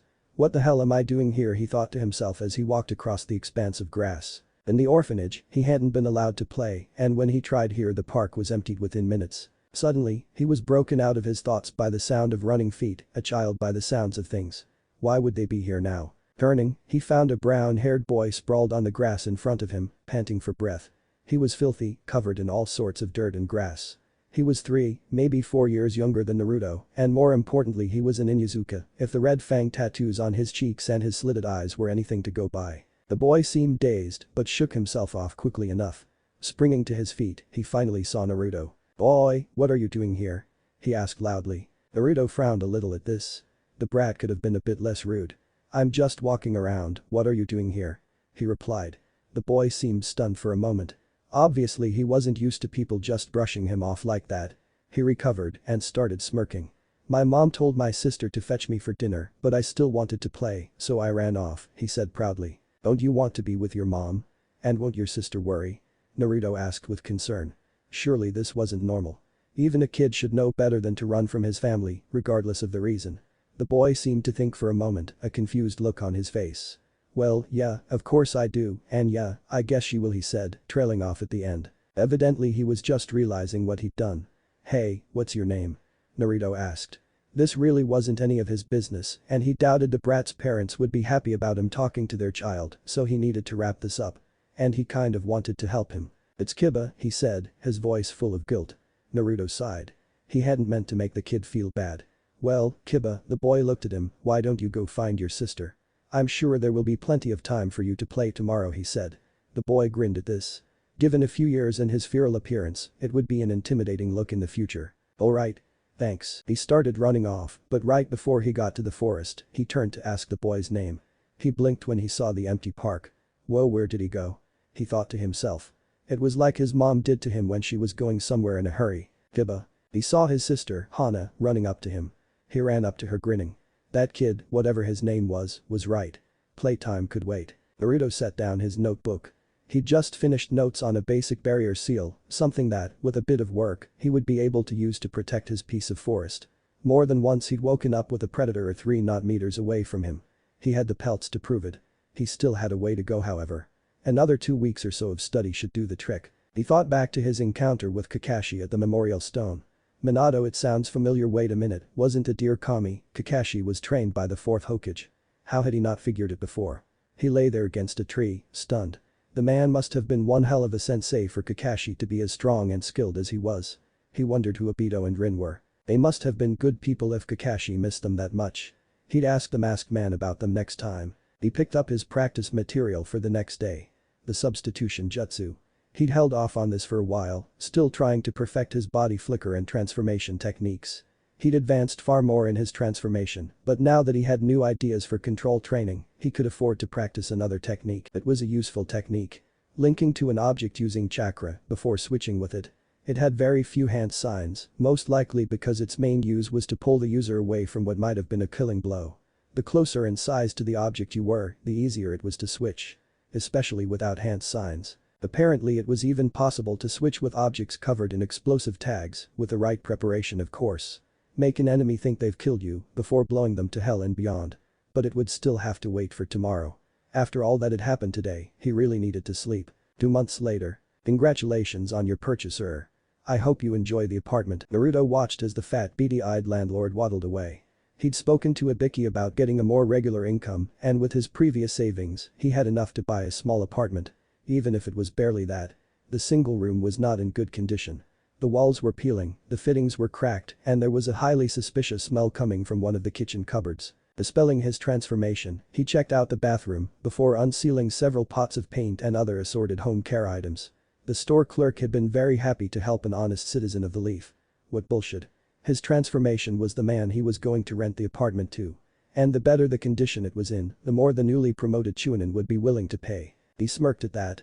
It had taken him 3 weeks to find a suitable target and another 2 to find an apartment that was both cheap enough and readily available. The building was in a rather run-down area of the village, but the complex was decent enough. The other residents seemed quiet enough. Briefly, he thought about getting himself an apartment. Somewhere where he could go at the end of the day and just relax without having to sleep lightly for fear of having his head bitten off. Why was it that he always attracted the largest predators? But he would never be able to as himself, they would just turn him away. And even if he did so as someone else, he didn't think he could live there knowing that everyone around him hated his guts. Inevitably he would slip and they would find out who was really staying there. Then his life would really go to hell. And it wasn't like they deserved his money anyway. No, the forest was better anyway. And the danger was fun. The rush he got every time he had to fight for his life. According to some psychology books he'd read, his attitude wasn't exactly healthy, but whatever. He'd deal with that later. Thank you for your patronage, sir. I hope you enjoy your stay. This time he was transformed into the fat manager he'd bought the apartment from in the first place. Speaking of which, the place was looking much better. Fresh paint, new furniture, everything. Anyone who'd seen the place before he got stuck in would have thought he was charging highway robbery. The Chunin in question was quite young, his hair tied up in a spiky ponytail, a long scar across his face. Naruto was pretty sure the man had nearly lost his nose, given the size of the scar. It's a pleasure to Hiro-san, I'm sure I will. The hero nodded as the man closed the door to his new apartment. Iruka Yamino, newly promoted Chunin and soon-to-be instructor at the Genin Academy. Maybe he could get information about the academy curriculum from him. He wouldn't be entering the academy for another year or 2, but it couldn't hurt to be prepared. In the meantime, however, he needed to see Ibiki. There was a new prisoner. He walked into the observation room, noting Anko's absence. It was rare that she wasn't here with him. He heard the door open and turned, ready to greet his only female friend, only to stop in his tracks when he saw Ibiki standing there instead. "Hey kid," the scarred man growled out. Naruto mumbled a greeting. "I thought you would be in there already, and where's Anko?" he asked with concern. Ibiki grinned at him. "She's going to perform the interrogation today. You know how I like to mess with them, right?" he asked the redhead. Naruto nodded. He'd once seen a prisoner wet himself out of fear when Ibiki was talking to him. He'd gained a healthy respect for the man's skills. And he'd taken a few notes. You never know, it might come in handy one day. Well, Anko tends to get more violent. If you have any squeamishness left, you won't after this, the big man said, turning back to the prisoner. Naruto watched as the door to the other room opened. In stepped Anko. But this wasn't an Anko he ever wanted to face. Her features sported a wide, sadistic grin, showing far too many teeth. A promise of the pain that was to come. Even now, Naruto could feel the fear on the man, rolling off in waves. And Anko, she was enjoying this. Granted, there was a little something that felt faintly like disgust, but it was overwhelmed by her bloodlust. The interrogator and the Uzumaki watched as she slowly walked over to the man, grinning as she did so. It reminded Naruto of a tiger, waiting for the right moment to strike, all the while toying with its prey. This was going to be gruesome. Naruto waited in the corridor for Ibiki and Anko. He was rather proud of himself for not vomiting, but it had been close. He turned slightly green at what Anko had done. First, she had administered a poison, meant to inflame nerve endings. She had then proceeded to drag a kunai over the man's skin, leaving shallow, dripping cuts all over the man's arms, legs, and face. He looked like he was sweating blood, his skin stained red with Anko's treatment. He'd been a gibbering, screaming mess by that point, barely able to speak. And Anko hadn't. Since she'd first walked in, she hadn't uttered a single word. Not one. All the while grinning at her work, at the sheer amount of pain she was causing the man. And only once she was finished did she ask her questions. Through the fear, the terror, Naruto could feel that the man was telling the truth. And despite how brutal Anko was being, he honestly believed that the man deserved what was being done to him. He'd murdered a man while on a mission and done truly unspeakable things to his family. Naruto truly hoped that the man would be executed. Hey brat, he looked at Anko. He would never see her the same way, but so long as he wasn't her subject, he could live with it. Remind me never to get on your bad side, he joked, grinning lightly. She laughed sheepishly. If Naruto hadn't been there, she would have done even worse things to the man. Meh, there was always the next one. He said goodbye to the two, counting his ryo as he left. He still had work to do. Ibiki stood resolutely in front his friend, Inoichi. He supposed it was inevitable that his friend would find out, but he didn't know how the man would react. The Yamanaka clan head had transferred to the division years ago, and with his clan jutsu, had quickly become one of its leading interrogators. He'd even made breakthroughs in tearing information from dead bodies, provided the head was intact. Do you want to tell me what a child is doing in an interrogation room? Ibiki, the man growled out. The boy he'd seen could only have been a few years older than his own daughter. How could Ibiki possibly justify bringing a child here of all places? Ibiki looked him straight in the eye, not backing down in the slightest. He started helping us when his Ashi brought in that Cloud Ambassador. He has a useful little ability that allows him to detect when someone is lying. Since then, I've been paying him to look over some interrogations, just to check that the facts are correct, he said. That doesn't justify this. He's a child, what would his parents say about this? Ibiki gave his friend a hard look. Inoichi, he's the Uzumaki boy. That stopped the Yamanaka in his tracks. Red hair and whiskers. It should have been obvious. He'd been happy that his Ashi hadn't been sacrificed to save the Hyuga, Kami knows he Ashi would need him. But still, what does the orphanage say about this? Inoichi asked. Surely someone had objections to this. He was surprised when he saw Ibiki grind his teeth in frustration. The scarred man never got angry like this. He has been living in the forests by the training grounds since he was 5. Inoichi. The orphanage, he spat out the name, threw him out. He seems to be doing alright, but I thought he could use the money. Inoichi stood stunned. While he may not have had anything against the boy, Jinchuriki or otherwise, he was a child. What the hell was wrong with those people? Sorry Ibiki. But why hasn't anything been done? Surely the Hokage. The Hokage, Ibiki said, wouldn't lift a finger. You know he blames Naruto for his wife's death. Inoichi nodded dumbly. It was well known that Iwako Sarutobi had died during the Nine Tails attack. The council meeting afterwards had revealed how deeply the loss had affected the Sandaime. Even so, no child deserved this. Especially not this one in particular. Ibiki watched his friend think. He could only hope that he would reach the same conclusion. I want to speak to him next time. Ibiki raised an eyebrow at the sudden words. Don't get me wrong, I still don't fully approve of what you're doing, Inoichi said. He frowned as he considered his next words. But if it helps the boy, then I won't stop you. Just make sure that no one else finds out. They might not take it so well. What, like you did? Ibiki remarked with a snort. Inoichi gave a wry grin. True, he hadn't reacted well. But he couldn't just allow the boy to live like this. There must be some way he could help. Somehow, as grateful as I am to Kakashi, I just know that this is gonna suck, thought Naruto. The reason for his frustration, he was lining up outside the ninja academy, waiting to take the entrance exam. He'd received several suspicious from parents and more than a few awestruck looks from some of the kids. Though that may have been because of his choice of dress. Currently, he was wearing some baggy black cargo pants, the ankles wrapped up in gray tape. He'd actually bought, rather than acquired some steel-toed, reinforced boots. He was also wearing a mesh undershirt with a green-streaked dark gray sleeveless hoodie. He kept the hood up of course, his fiery red hair, which now reached down to the middle of his back and lay all about his head, was dead giveaway as to his identity. Signing the acceptance form might be a problem, but he'd deal with that later. But the most glaring item of his clothing, homemade leather weapons pouches notwithstanding, was his mask. It was practically a carbon copy of Kakashi's, the same fabric, the same shade of black, everything. He grinned to himself at the memory of Kakashi's face. It had taken him hours to find the man, but the look of shock on the man's face was totally worth the trouble it had taken to find the item. His sole visible eye had widened so much that Naruto honestly thought it would pop out. He was broken out of his thoughts when one of the Chunin at the desk called for him. Stepping forward, he grabbed a folder that contained a test paper and writing implements before entering a classroom set aside for the examination, taking a seat to the side. Looking around, he saw that most of the children seated were 8 years old, same as him, while there were a few that appeared to be slightly older. It didn't take long for the room to fill up, and before much longer a handful of Chunin instructors entered, heading to the different corners of the room, no doubt to prevent cheating. He looked at the first Chunin, listening as he explained the test. This test will determine whether or not you will be entered into the academy, as well as which class.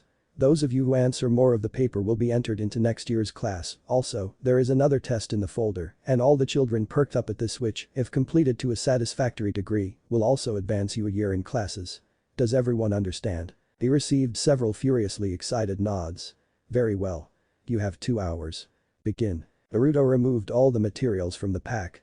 On one hand, staying back in his age group would be better, if only to prevent others' attention from falling on him. However, he wouldn't be able to stand it. He couldn't intentionally lower himself to that level. And in the higher level classes, he might actually learn some taijutsu. He needed to be able to defend himself in the event that traps, seals, and his transformation technique failed to protect him. Nodding to himself, he opened the test paper. Only to blink.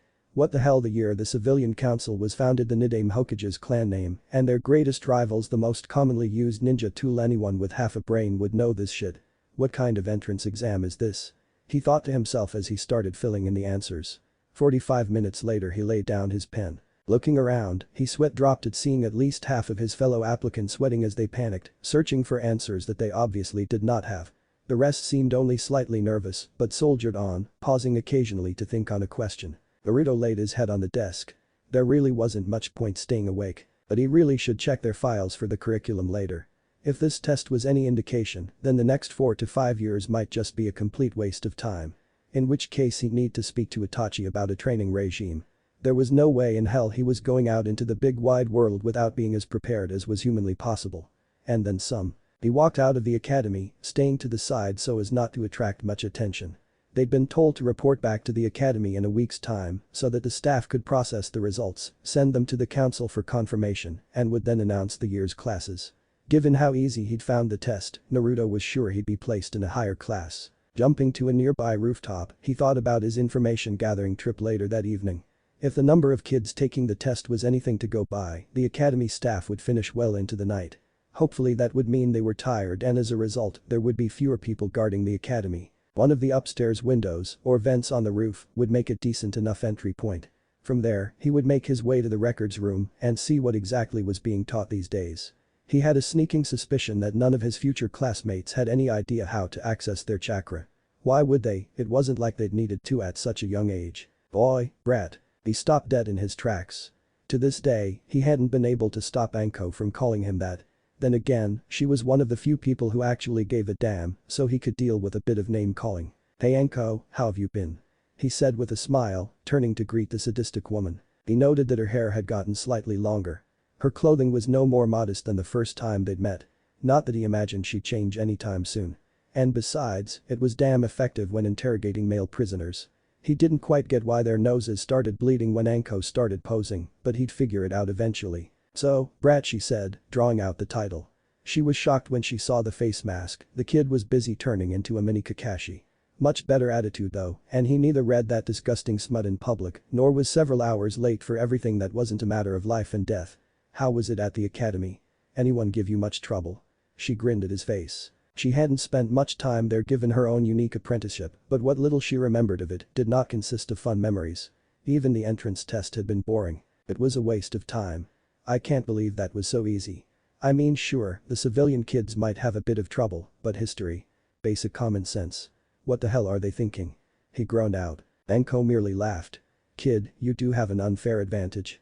Besides, after the events 8 years ago, she said, with a meaningful look in his direction, they are sorta going for quantity over quality. Naruto winced slightly at that. Sure, he had studied more thoroughly than most likely any of the others' examinees, but he hadn't considered the long-term impact of the Nine Tails attack. The Leaf Village had lost a lot of people and a massive chunk of its ninja force. He wondered what the mortality rate of the Leaf's ninja was though, with the academy education being so substandard. He shook his head. That wasn't something for him to worry about. And most likely, the only ninja who would suffer from such practices would be the ones currently in training. Well, you could always teach me, he stated, half grinning at her. It had become almost a game between them. He would ask for her help in learning the ninja arts, and she would refuse on the grounds that he didn't need anything more while he was still so young. Something about enjoying life. Right. Sorry kid, she replied, shaking her head at his antics. She'd honestly never met anyone, bar perhaps her sensei, who had such a thirst for knowledge. But this was different. This wasn't an insane quest to acquire all knowledge everywhere, to find a way to cheat death. No, this was more innocent. Pure, even. Seeking information for its own sake. And if it helped Naruto in some way, then good for him. Still, if you can sneak into the Chunin archives, well, it's always an idea, she said suggestively, watching his reaction carefully. Naruto paused at that. He still had to infiltrate the academy tonight, but this was an intriguing thought. Gaining access to Chunin-level materials meant elemental manipulation, advanced chakra control, and a far greater variety of techniques than any genin had access to.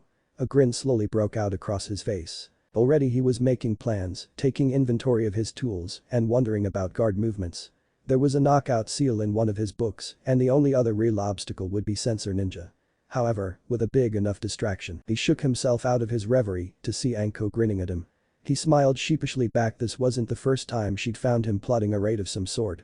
That reminds me, I still have to pay a visit to the merchants district this week, he thought. Following Anko to her favorite dango bar, he wondered how the general populace would react if they knew the full extent of his criminal activities. According to Itachi, the Uchiha police force was still looking for the serial thief that had been plaguing businesses in the Leaf Village going on 3 years now. Not to mention he owned an entire apartment complex, a bakery, and a utility store. Not the original owners were fully aware of that. Apparently reading all those books on law and financials had come in handy. For a moment, he permitted himself a small smile, dropping his guard for an instant. As bad as his life had been, he was actually enjoying it for once. Now if only he could get the academy infiltration right. If he wasn't paying such rapt attention to his surroundings, he would have been surprised at how easy it had been to enter the academy unnoticed. Granted, he had some skill avoiding predators when he went out hunting, but this was ridiculous. Only 4 Chunin had been on guard outside, and another 6 were patrolling the inside of the building. It had been a simple matter to slip past them, dodging behind trees and bushes, until finally he'd reached the wall of the building. He'd entered through one of the upstairs windows. He'd had to wait for the nearest guard to pass him by before entering, a gray cloak hiding his features. Currently, he was in the academy library, leafing through all the study materials available to the shinobi and kinwaichi in training. And honestly, he was severely disappointed. The only chakra control exercises available were the leaf balancing exercise and basic meditation. The academy-style taijutsu wasn't that bad, but he suspected that anyone who bothered to put even an ounce of effort into improving their taijutsu would be able to wipe the floor with even the most experienced academy-style users. It was too stiff, for lack of a better word. The history section was nothing he hadn't read before, even if it was slightly more geared toward shinobi history. He'd already sealed away dozens of the more dusty tomes that didn't look as if they'd been opened since the Third Shinobi World War.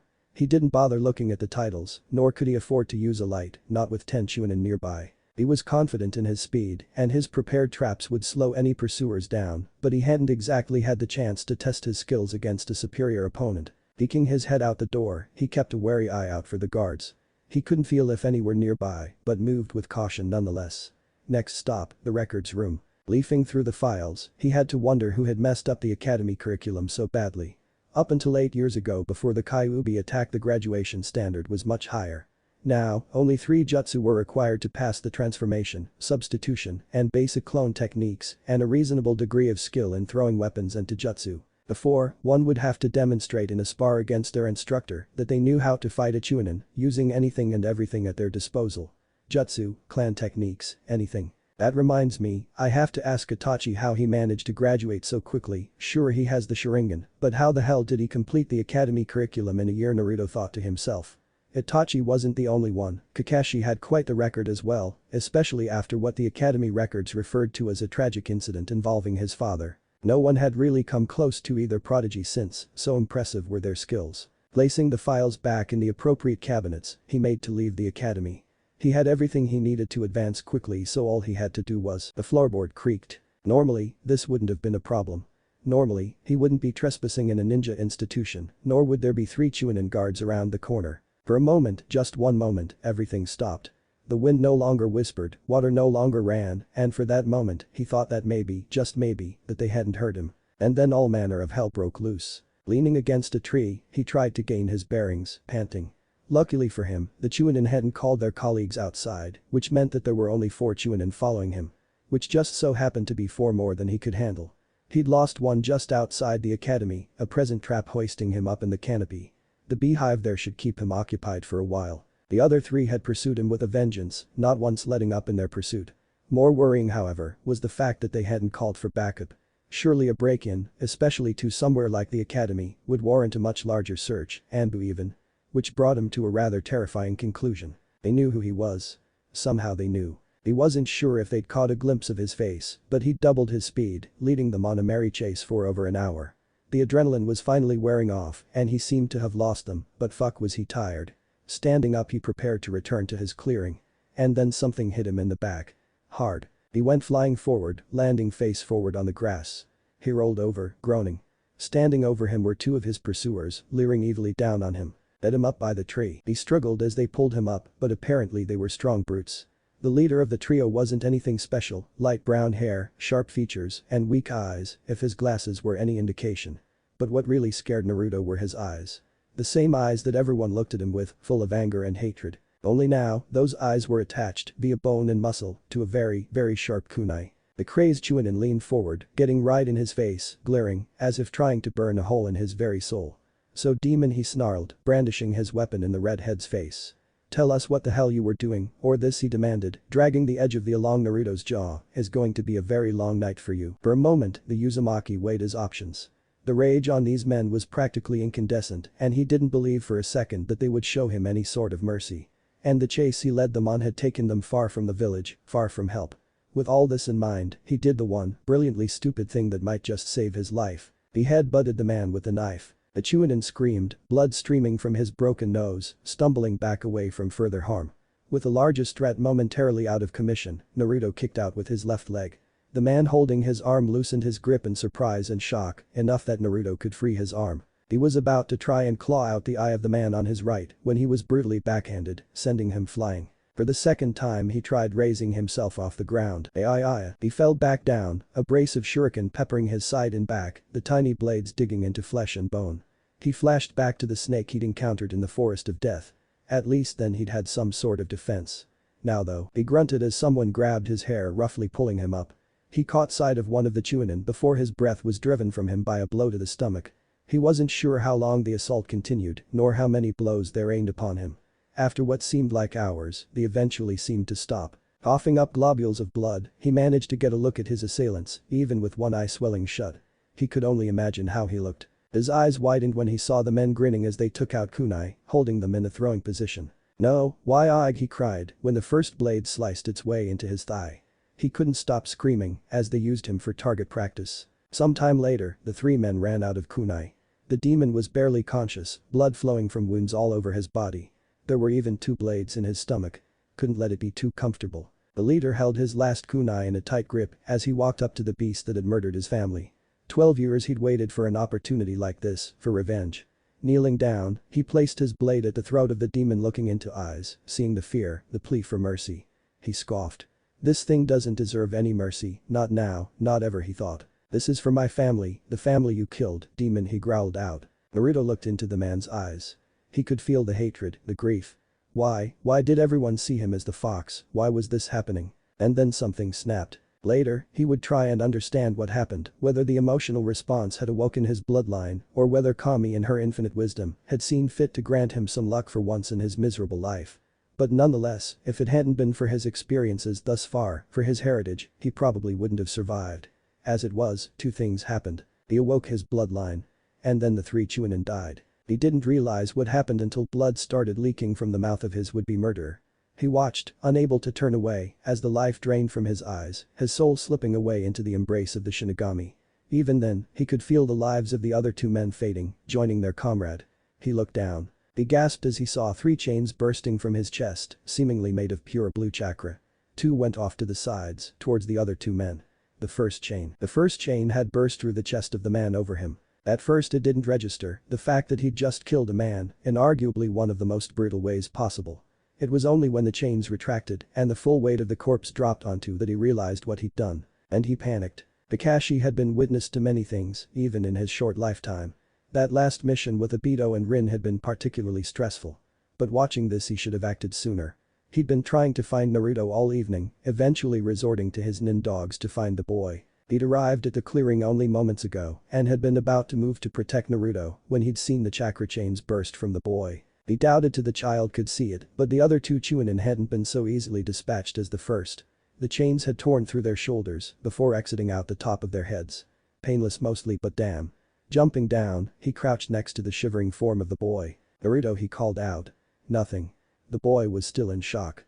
"Naruto," he shouted, shaking him. That seemed to snap him out of it. "Kakashi, I didn't adjust," he stammered incoherently. Kakashi wrapped him up in a hug, rocking the boy to sleep. He couldn't leave him alone now, not in this state. And his apartment wasn't fit for habitation at the moment, so where? With a sobering realization, Kakashi set off for the one place where he could look after Naruto. His squad mates and commander would no doubt scream their heads off about having a child in their midst, but this boy was family. And if they said that the boy couldn't stay with him at Anbu HQ, then they could go fuck themselves. He just covered Naruto in a blanket in the main rest area when he felt a presence behind him. Best case scenario, it's Yugo or Raidu. Worst case scenario, Shikaku, he thought to himself as he turned around. He couldn't stop his breath from hitching when he caught sight of his watcher. Worst case scenario then. Shikaku Nara, the current Anbu commander.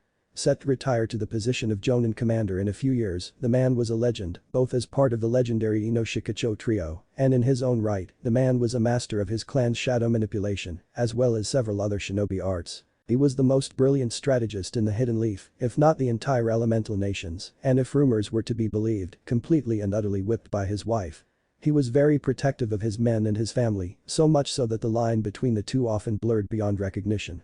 So it was understandable that he was curious about the child now sleeping on the couch. In what was arguably one of the most secure buildings in the village. Shikaku-senpai. Kakashi, that one word was enough to stop the Cycloptic captain in his tracks.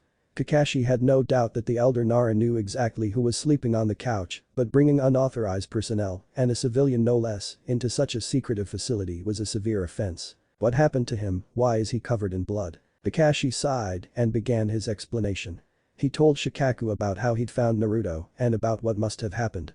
After Naruto had fallen asleep, he'd sealed the bodies and taken him straight to the Anbu medic.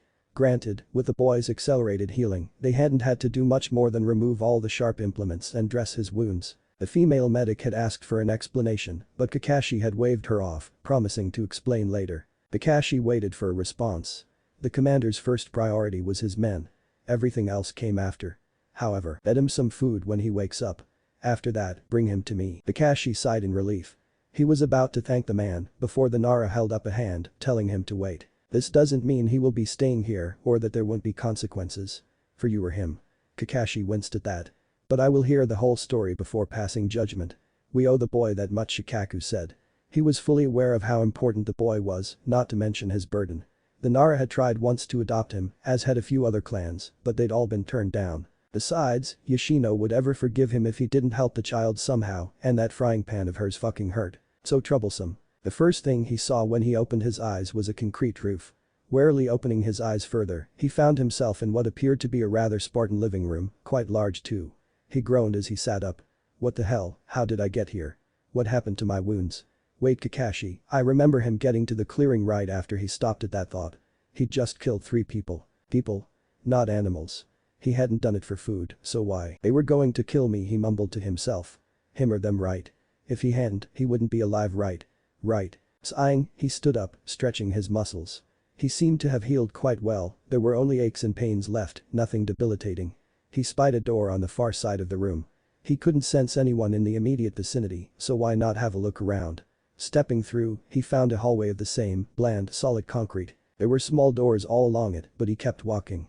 It looked lived in, but given the general appearance, he wasn't sure he wanted to meet the inhabitant per second. He came across a set of double doors. He could feel several presences beyond it, one was familiar. Kakashi, he smiled at that. Finally something familiar. He opened the doors and was stopped in his tracks. Kakashi was there, yes, as was another man with black hair tied up in such a way that it looked like a pineapple. Weird. But it was the other 4 people in the room that really worried him. Black clothing, armor over their torsos and forearms, and some sort of sword strapped to their backs. And their masks, all shaped to look like some sort of animal. A cat, an eagle, a boar, and a snake. And all of them were looking directly at him. Naruto. Naruto looked at Kakashi, never more grateful for a distraction. He smiled warmly at the man. Hey Kakashi. Thanks for bringing me here. Who are all these people? He asked cautiously. The pineapple man was watching him out of the corner of his eye. Was he in trouble or something? He winced as he remembered the 3 Chunin. In trouble? He'd be lucky to live through this. Kakashi sighed as he watched the child. A first kill wasn't an easy thing, especially at such a young age. Naruto, this is Anbu headquarters. This is Nico, boar, snake, and eagle, he stated, gesturing to the masked figures, and this is Kakaku Nara, Anbu commander. Naruto's eyes widened at that. Apart from Itachi, he'd only seen a handful of Anbu, they were usually speeding across the rooftops on a mission. But to meet a full squad, and the Anbu commander no less. He bowed slightly to them in greeting. A pleasure to meet you all, Anbu-sans, Nara-san. They seemed surprised that he was so polite. Most 8-year-olds were loud and annoying, not polite and attentive. Since he'd stepped into the room, he hadn't stopped watching them. At this point, Naruto noticed the door and window in the wall to the left. Walking up to it, he saw an operating suite and several medic nins working on a patient. The man's armor was discarded to the side, a large gash through the left breast. That would have damaged a lung quite badly. What happened? He asked tentatively, unable to tear his eyes away from the medic nin, which looked to be tiring. We were on a mission. He was stabbed in the chest. We got him back here, but much to Naruto's surprise, it was one of the masked Anbu that answered him, the cat masked one. He thought it was a she anyway, looked worried, her purple hair matted against her armor. He turned back to the room. They look tired, will he be okay? He asked. The boar masked Anbu snorted. Of course they're tired, they've been working on for hours, their chakra is nearly depleted. Naruto HMMD at that.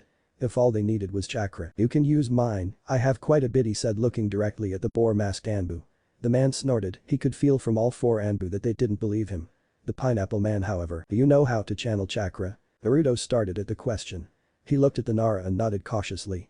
The man looked at him for a moment before motioning him to follow. Naruto followed him into the operating room. Immediately the smell of blood entered his nostrils. He nearly gagged. After all his hunting and his 3 kills, he didn't think it would affect him this much. He was vaguely aware of the medics moving aside when he caught sight of the man on the operating table. He had brown hair, matted from sweat, and his skin looked to be clammy. The skin around the wound looked dead. Poison maybe. He snapped his head up when he heard Shikaku calling him. Naruto, I need you to hold on to Takeshi-san here and channel a steady stream of chakra into him. He will tell you whether to increase or decrease the flow. Are you ready? Naruto nodded, moving to place a hand on the medic's shoulder. As he started channeling his chakra, he wondered why he was helping them. He hadn't really thought about it, he'd just offered. Perhaps because they'd helped him. Immediately after he started channeling chakra, the medic's fading healing technique came back to life, glowing a bright green. He watched in amazement as the flesh stitched itself together, closing the wound. Even the medic seemed shocked. Next, they moved over the rest of his body, blocking off infection and making sure the man would heal properly. As they finished, the man's eyes fluttered open briefly, staring directly into Naruto's. He seemed shocked. It wasn't every day one sees a child in an operating room. Who are you? He whispered out. I'm Naruto, who are you? The boy replied. The man's eyes widened briefly. Not just any child then. I'm Gekko Hayden, thanks, Kitty said before he closed his eyes once more and surrendered to exhaustion. Naruto stared at him. Has anyone actually thanked me before? He thought to himself. He felt a hand on his shoulder. Turning away from the stunned faces of the medic nin, he found himself looking into the eyes of the Anbu commander. Kid, I don't know how you did it, but thanks for helping him. I owe you one. He nodded dumbly. He kills 3 people and then saves 1. And is thanked for it. What the hell was happening to the world? On the other side of the glass, 5 people sighed in relief. They had nearly lost a dear friend today and one of the best Anbu currently serving. They owed a lot to this kid. To Naruto Uzumaki. For the second time, Naruto found himself on the couch in Anbu headquarters. Leaning up to look over the back, he spied Kakashi and Shikaku whispering to each other. Years of hunting, however, had trained his ears well enough to hear them. Kakashi, the Hokage needs to know. And what am I supposed to do about the three bodies anyway? I can play it off as a training accident, but then what? Kakashi seemed to sigh. It was difficult to tell with the mask. I know. We could always make it seem like one or two of them went rogue and the other died trying to stop them. But how are we going to explain this to Naruto? The lost bloodline of the Whirlpool village, her bloodline. There will be no hiding that from the Hokage. And once the council finds out, he must have gasped because suddenly both men snapped their heads towards Naruto, eyes wide. Obviously they hadn't meant for him to hear them. Kakashi slowly walked towards Naruto's stunned form. Trembling, Naruto spoke. Kakashi, you knew. You knew who I was, and you never said anything, he said angrily, growling out every syllable. The man cast his eyes to the ground before nodding. Naruto narrowed his eyes. Why? Kakashi paused for a moment before staring him straight in the eye.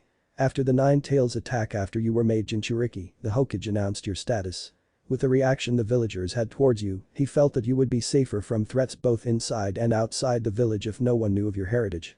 I knew both your parents. Your father taught me, and your mother was the last of her village, the Whirlpool village. He said slowly, watching Naruto's reaction. He saw the boy frown before he mumbled. But your teacher was. He stopped. No, there wasn't a way in hell it fitted, but what the hell? They were treating him like a piece of trash, and the cause was his own father. The fourth Hokage. He did what most would do at such a revelation. He fainted dead away. Probably a good thing he was still on the couch. He awoke in front of the Nine Tails, its disdainful stare being directed solely at him. Not like there is much else in here to look at, he grumbled mentally.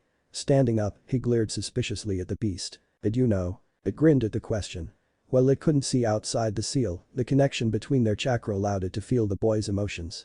And right before he'd appeared in the seal, the beast had felt disbelief, anger, shock, grief, and no small amount of hatred. The boy already knew of his Jinchuriki status, so the only remaining revelation was that of his parentage. Idly the beast wondered why the brat's chakra had changed. It was now very similar to his last containers. About your parents. Of course I did, they sealed me into you after all. Naruto's eyes widened. So he'd been right, the fourth Hokage was his father. But he hadn't had a bloodline. So then his mother. Did my mother have chakra chains? He asked dumbly. The Kyuubi recoiled. Damn. Of all the cursed bloodlines that ever had a chance of standing up to him, the brat just had to inherit the one that could harm him directly.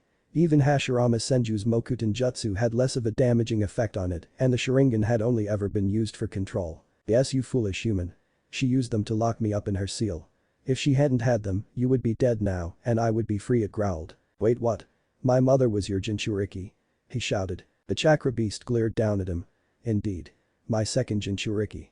And another Uzumaki, it practically spat out. As was the woman before her, Mito, he remembered her very well. She hadn't been friendly, but neither had she tormented him like Kushina had. The presence of her husband's chakra had helped calm him, but humans were frail creatures. Naruto couldn't believe his ears. His family had been its jailers for the beast for decades. And yet, he hadn't heard of other Jinchuriki in the Leaf Village, so why? They didn't know, he mumbled out, startled. How would people have treated him if they'd known about his predecessors? The wives of the first and fourth Hokages, they were practically royalty. But then why hadn't the Sandaime told the village about his heritage? Enemy nations.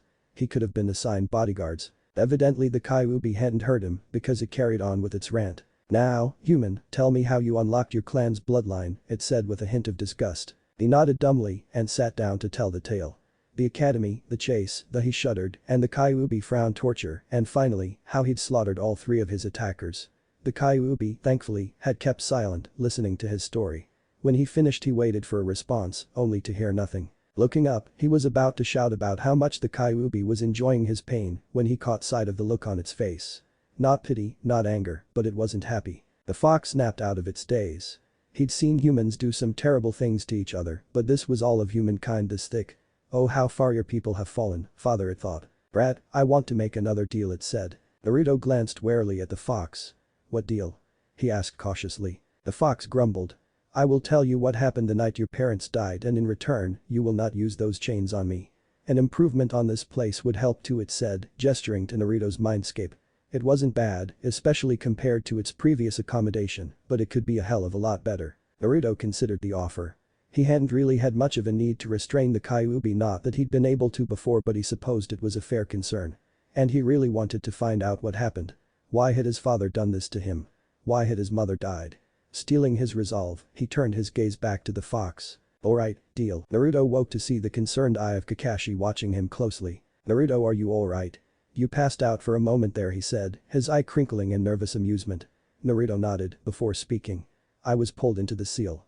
The Kyuubi wasn't too happy that I activated that bloodline," he stated dryly. "You can speak to the Kyuubi," came the rather frantic response from both Kakashi and Shikaku. He winced at the volume.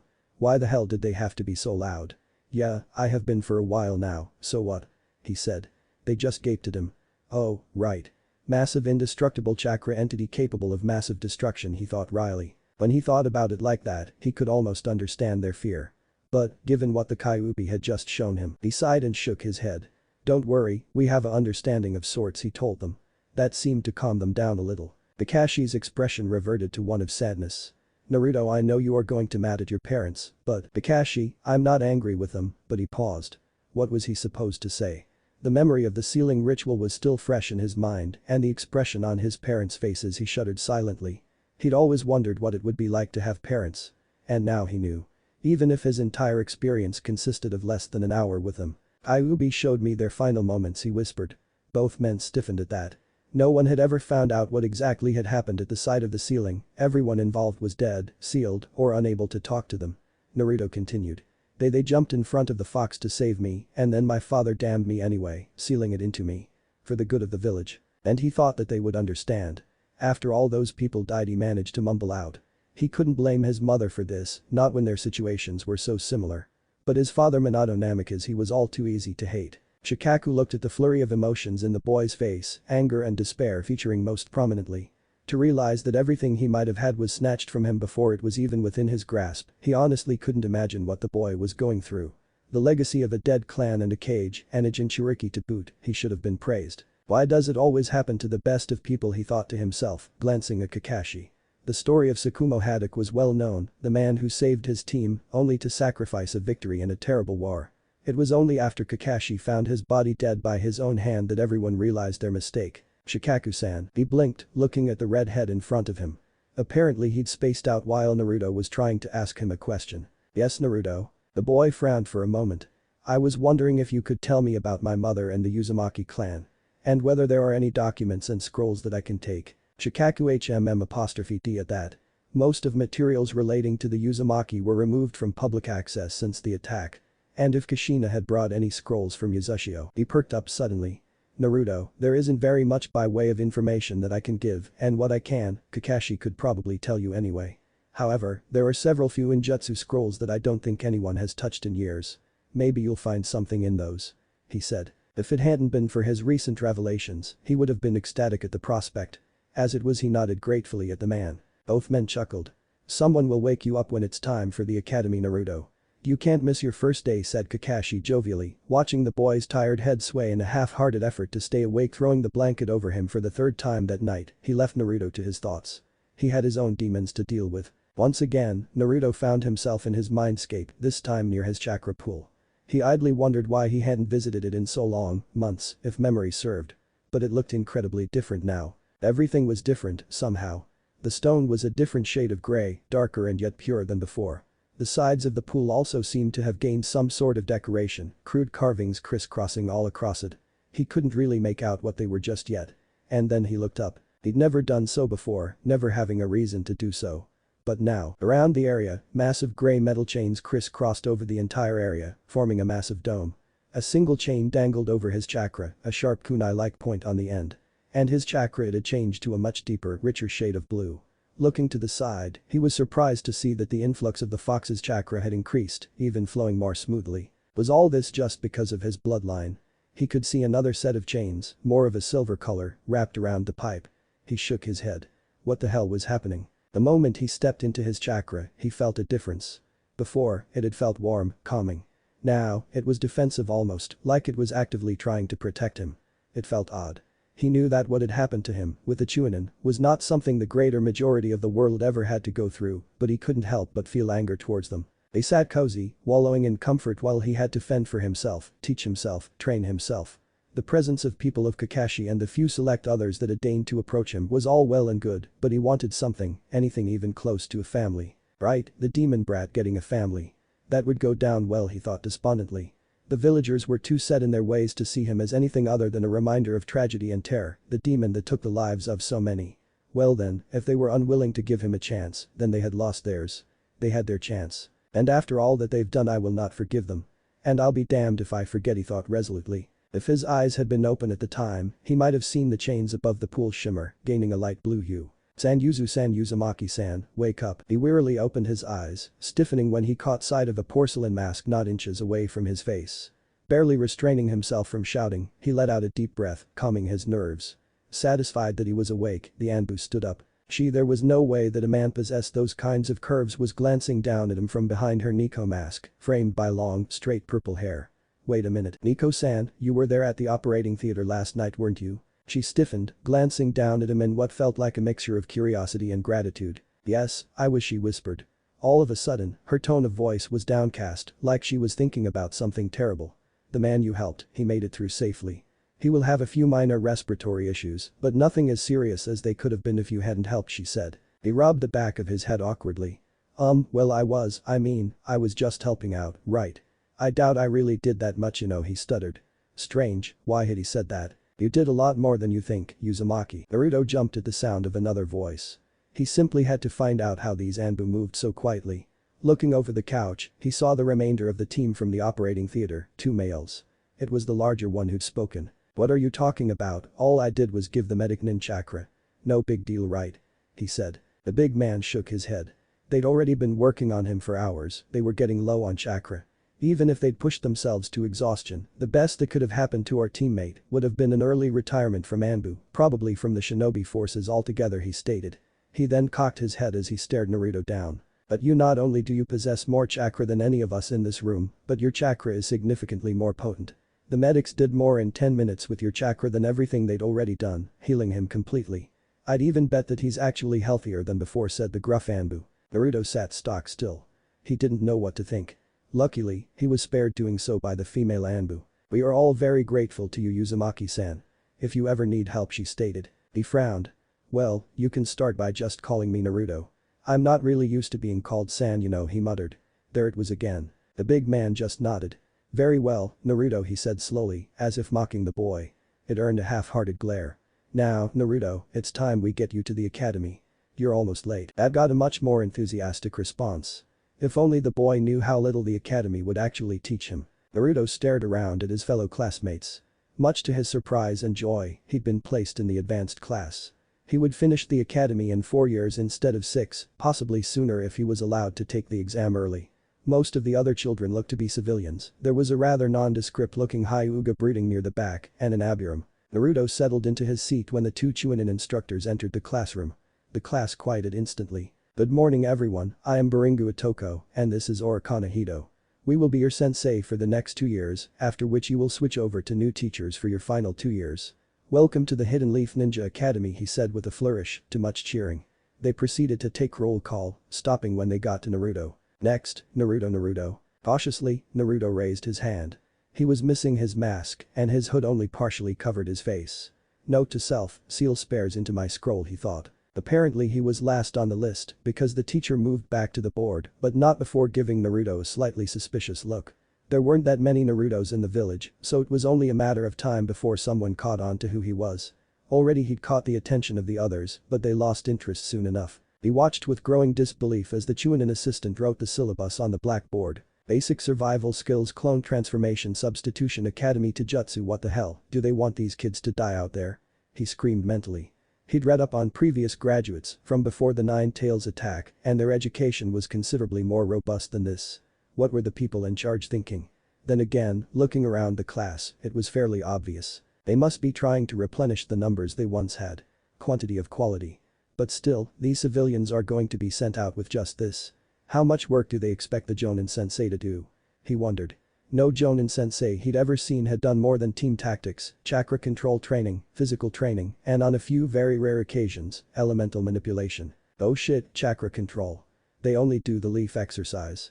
I mean, I get that no other kid has as much chakra as I do, but that would help when teaching them control, not to mention it would increase their reserves. What the fucking hell? He grumbled. Where was he supposed to get more training from now? Apart from the clone technique, which was basically just an illusionary construct designed to fool anyone stupid enough to stop paying attention, and, if he was honest with himself, his taijutsu, he already knew everything the academy had to teach him as a ninja to be. He lay his head on the table, groaning. It was going to be a long 4 years. He exited the academy in a foul mood. Much as he expected, the academy was a waste of time for him. All they'd done today was history. Not tactics, not strategy, history. Who cared which cage had fought when, or how the civilians were situated in the village? It wasn't like he was ever going to become Hokage. He shivered. If what the Chunin had said about the civilian population was true, then he could only imagine how much paperwork the Hokage had to do. Serves him right for telling them about me, he thought with a frown. He wondered how much paperwork his activities had caused. A substantial amount, hopefully. He caught sight of an Anbu watching him from the rooftop. Quickly making sure no one was watching, he flickered on top of the building. He could now perform the body flicker with ease, but he was still working on making those last few pesky leaves disappear. Still, he surprised the hell out the Anbu. "Can I help you, Anbu-san?" he asked. The masked man stared at him for a moment longer before answering. "Uzumaki-san, Shikaku-senpai has requested that I return you to headquarters. He wishes to speak to you. Do you wish to return now?" Naruto was startled. He had honestly figured that, after staying in one of the most secure facilities in the Leaf Village for even a single night, that he wouldn't be allowed back in. Apparently the commander trusted him. Although it may also have to do with the fact that he helped one of his soldiers. And his history as an Uzumaki. He nodded to the man, and they promptly vanished in a swirl of leaves. Such a useful technique, the body flicker.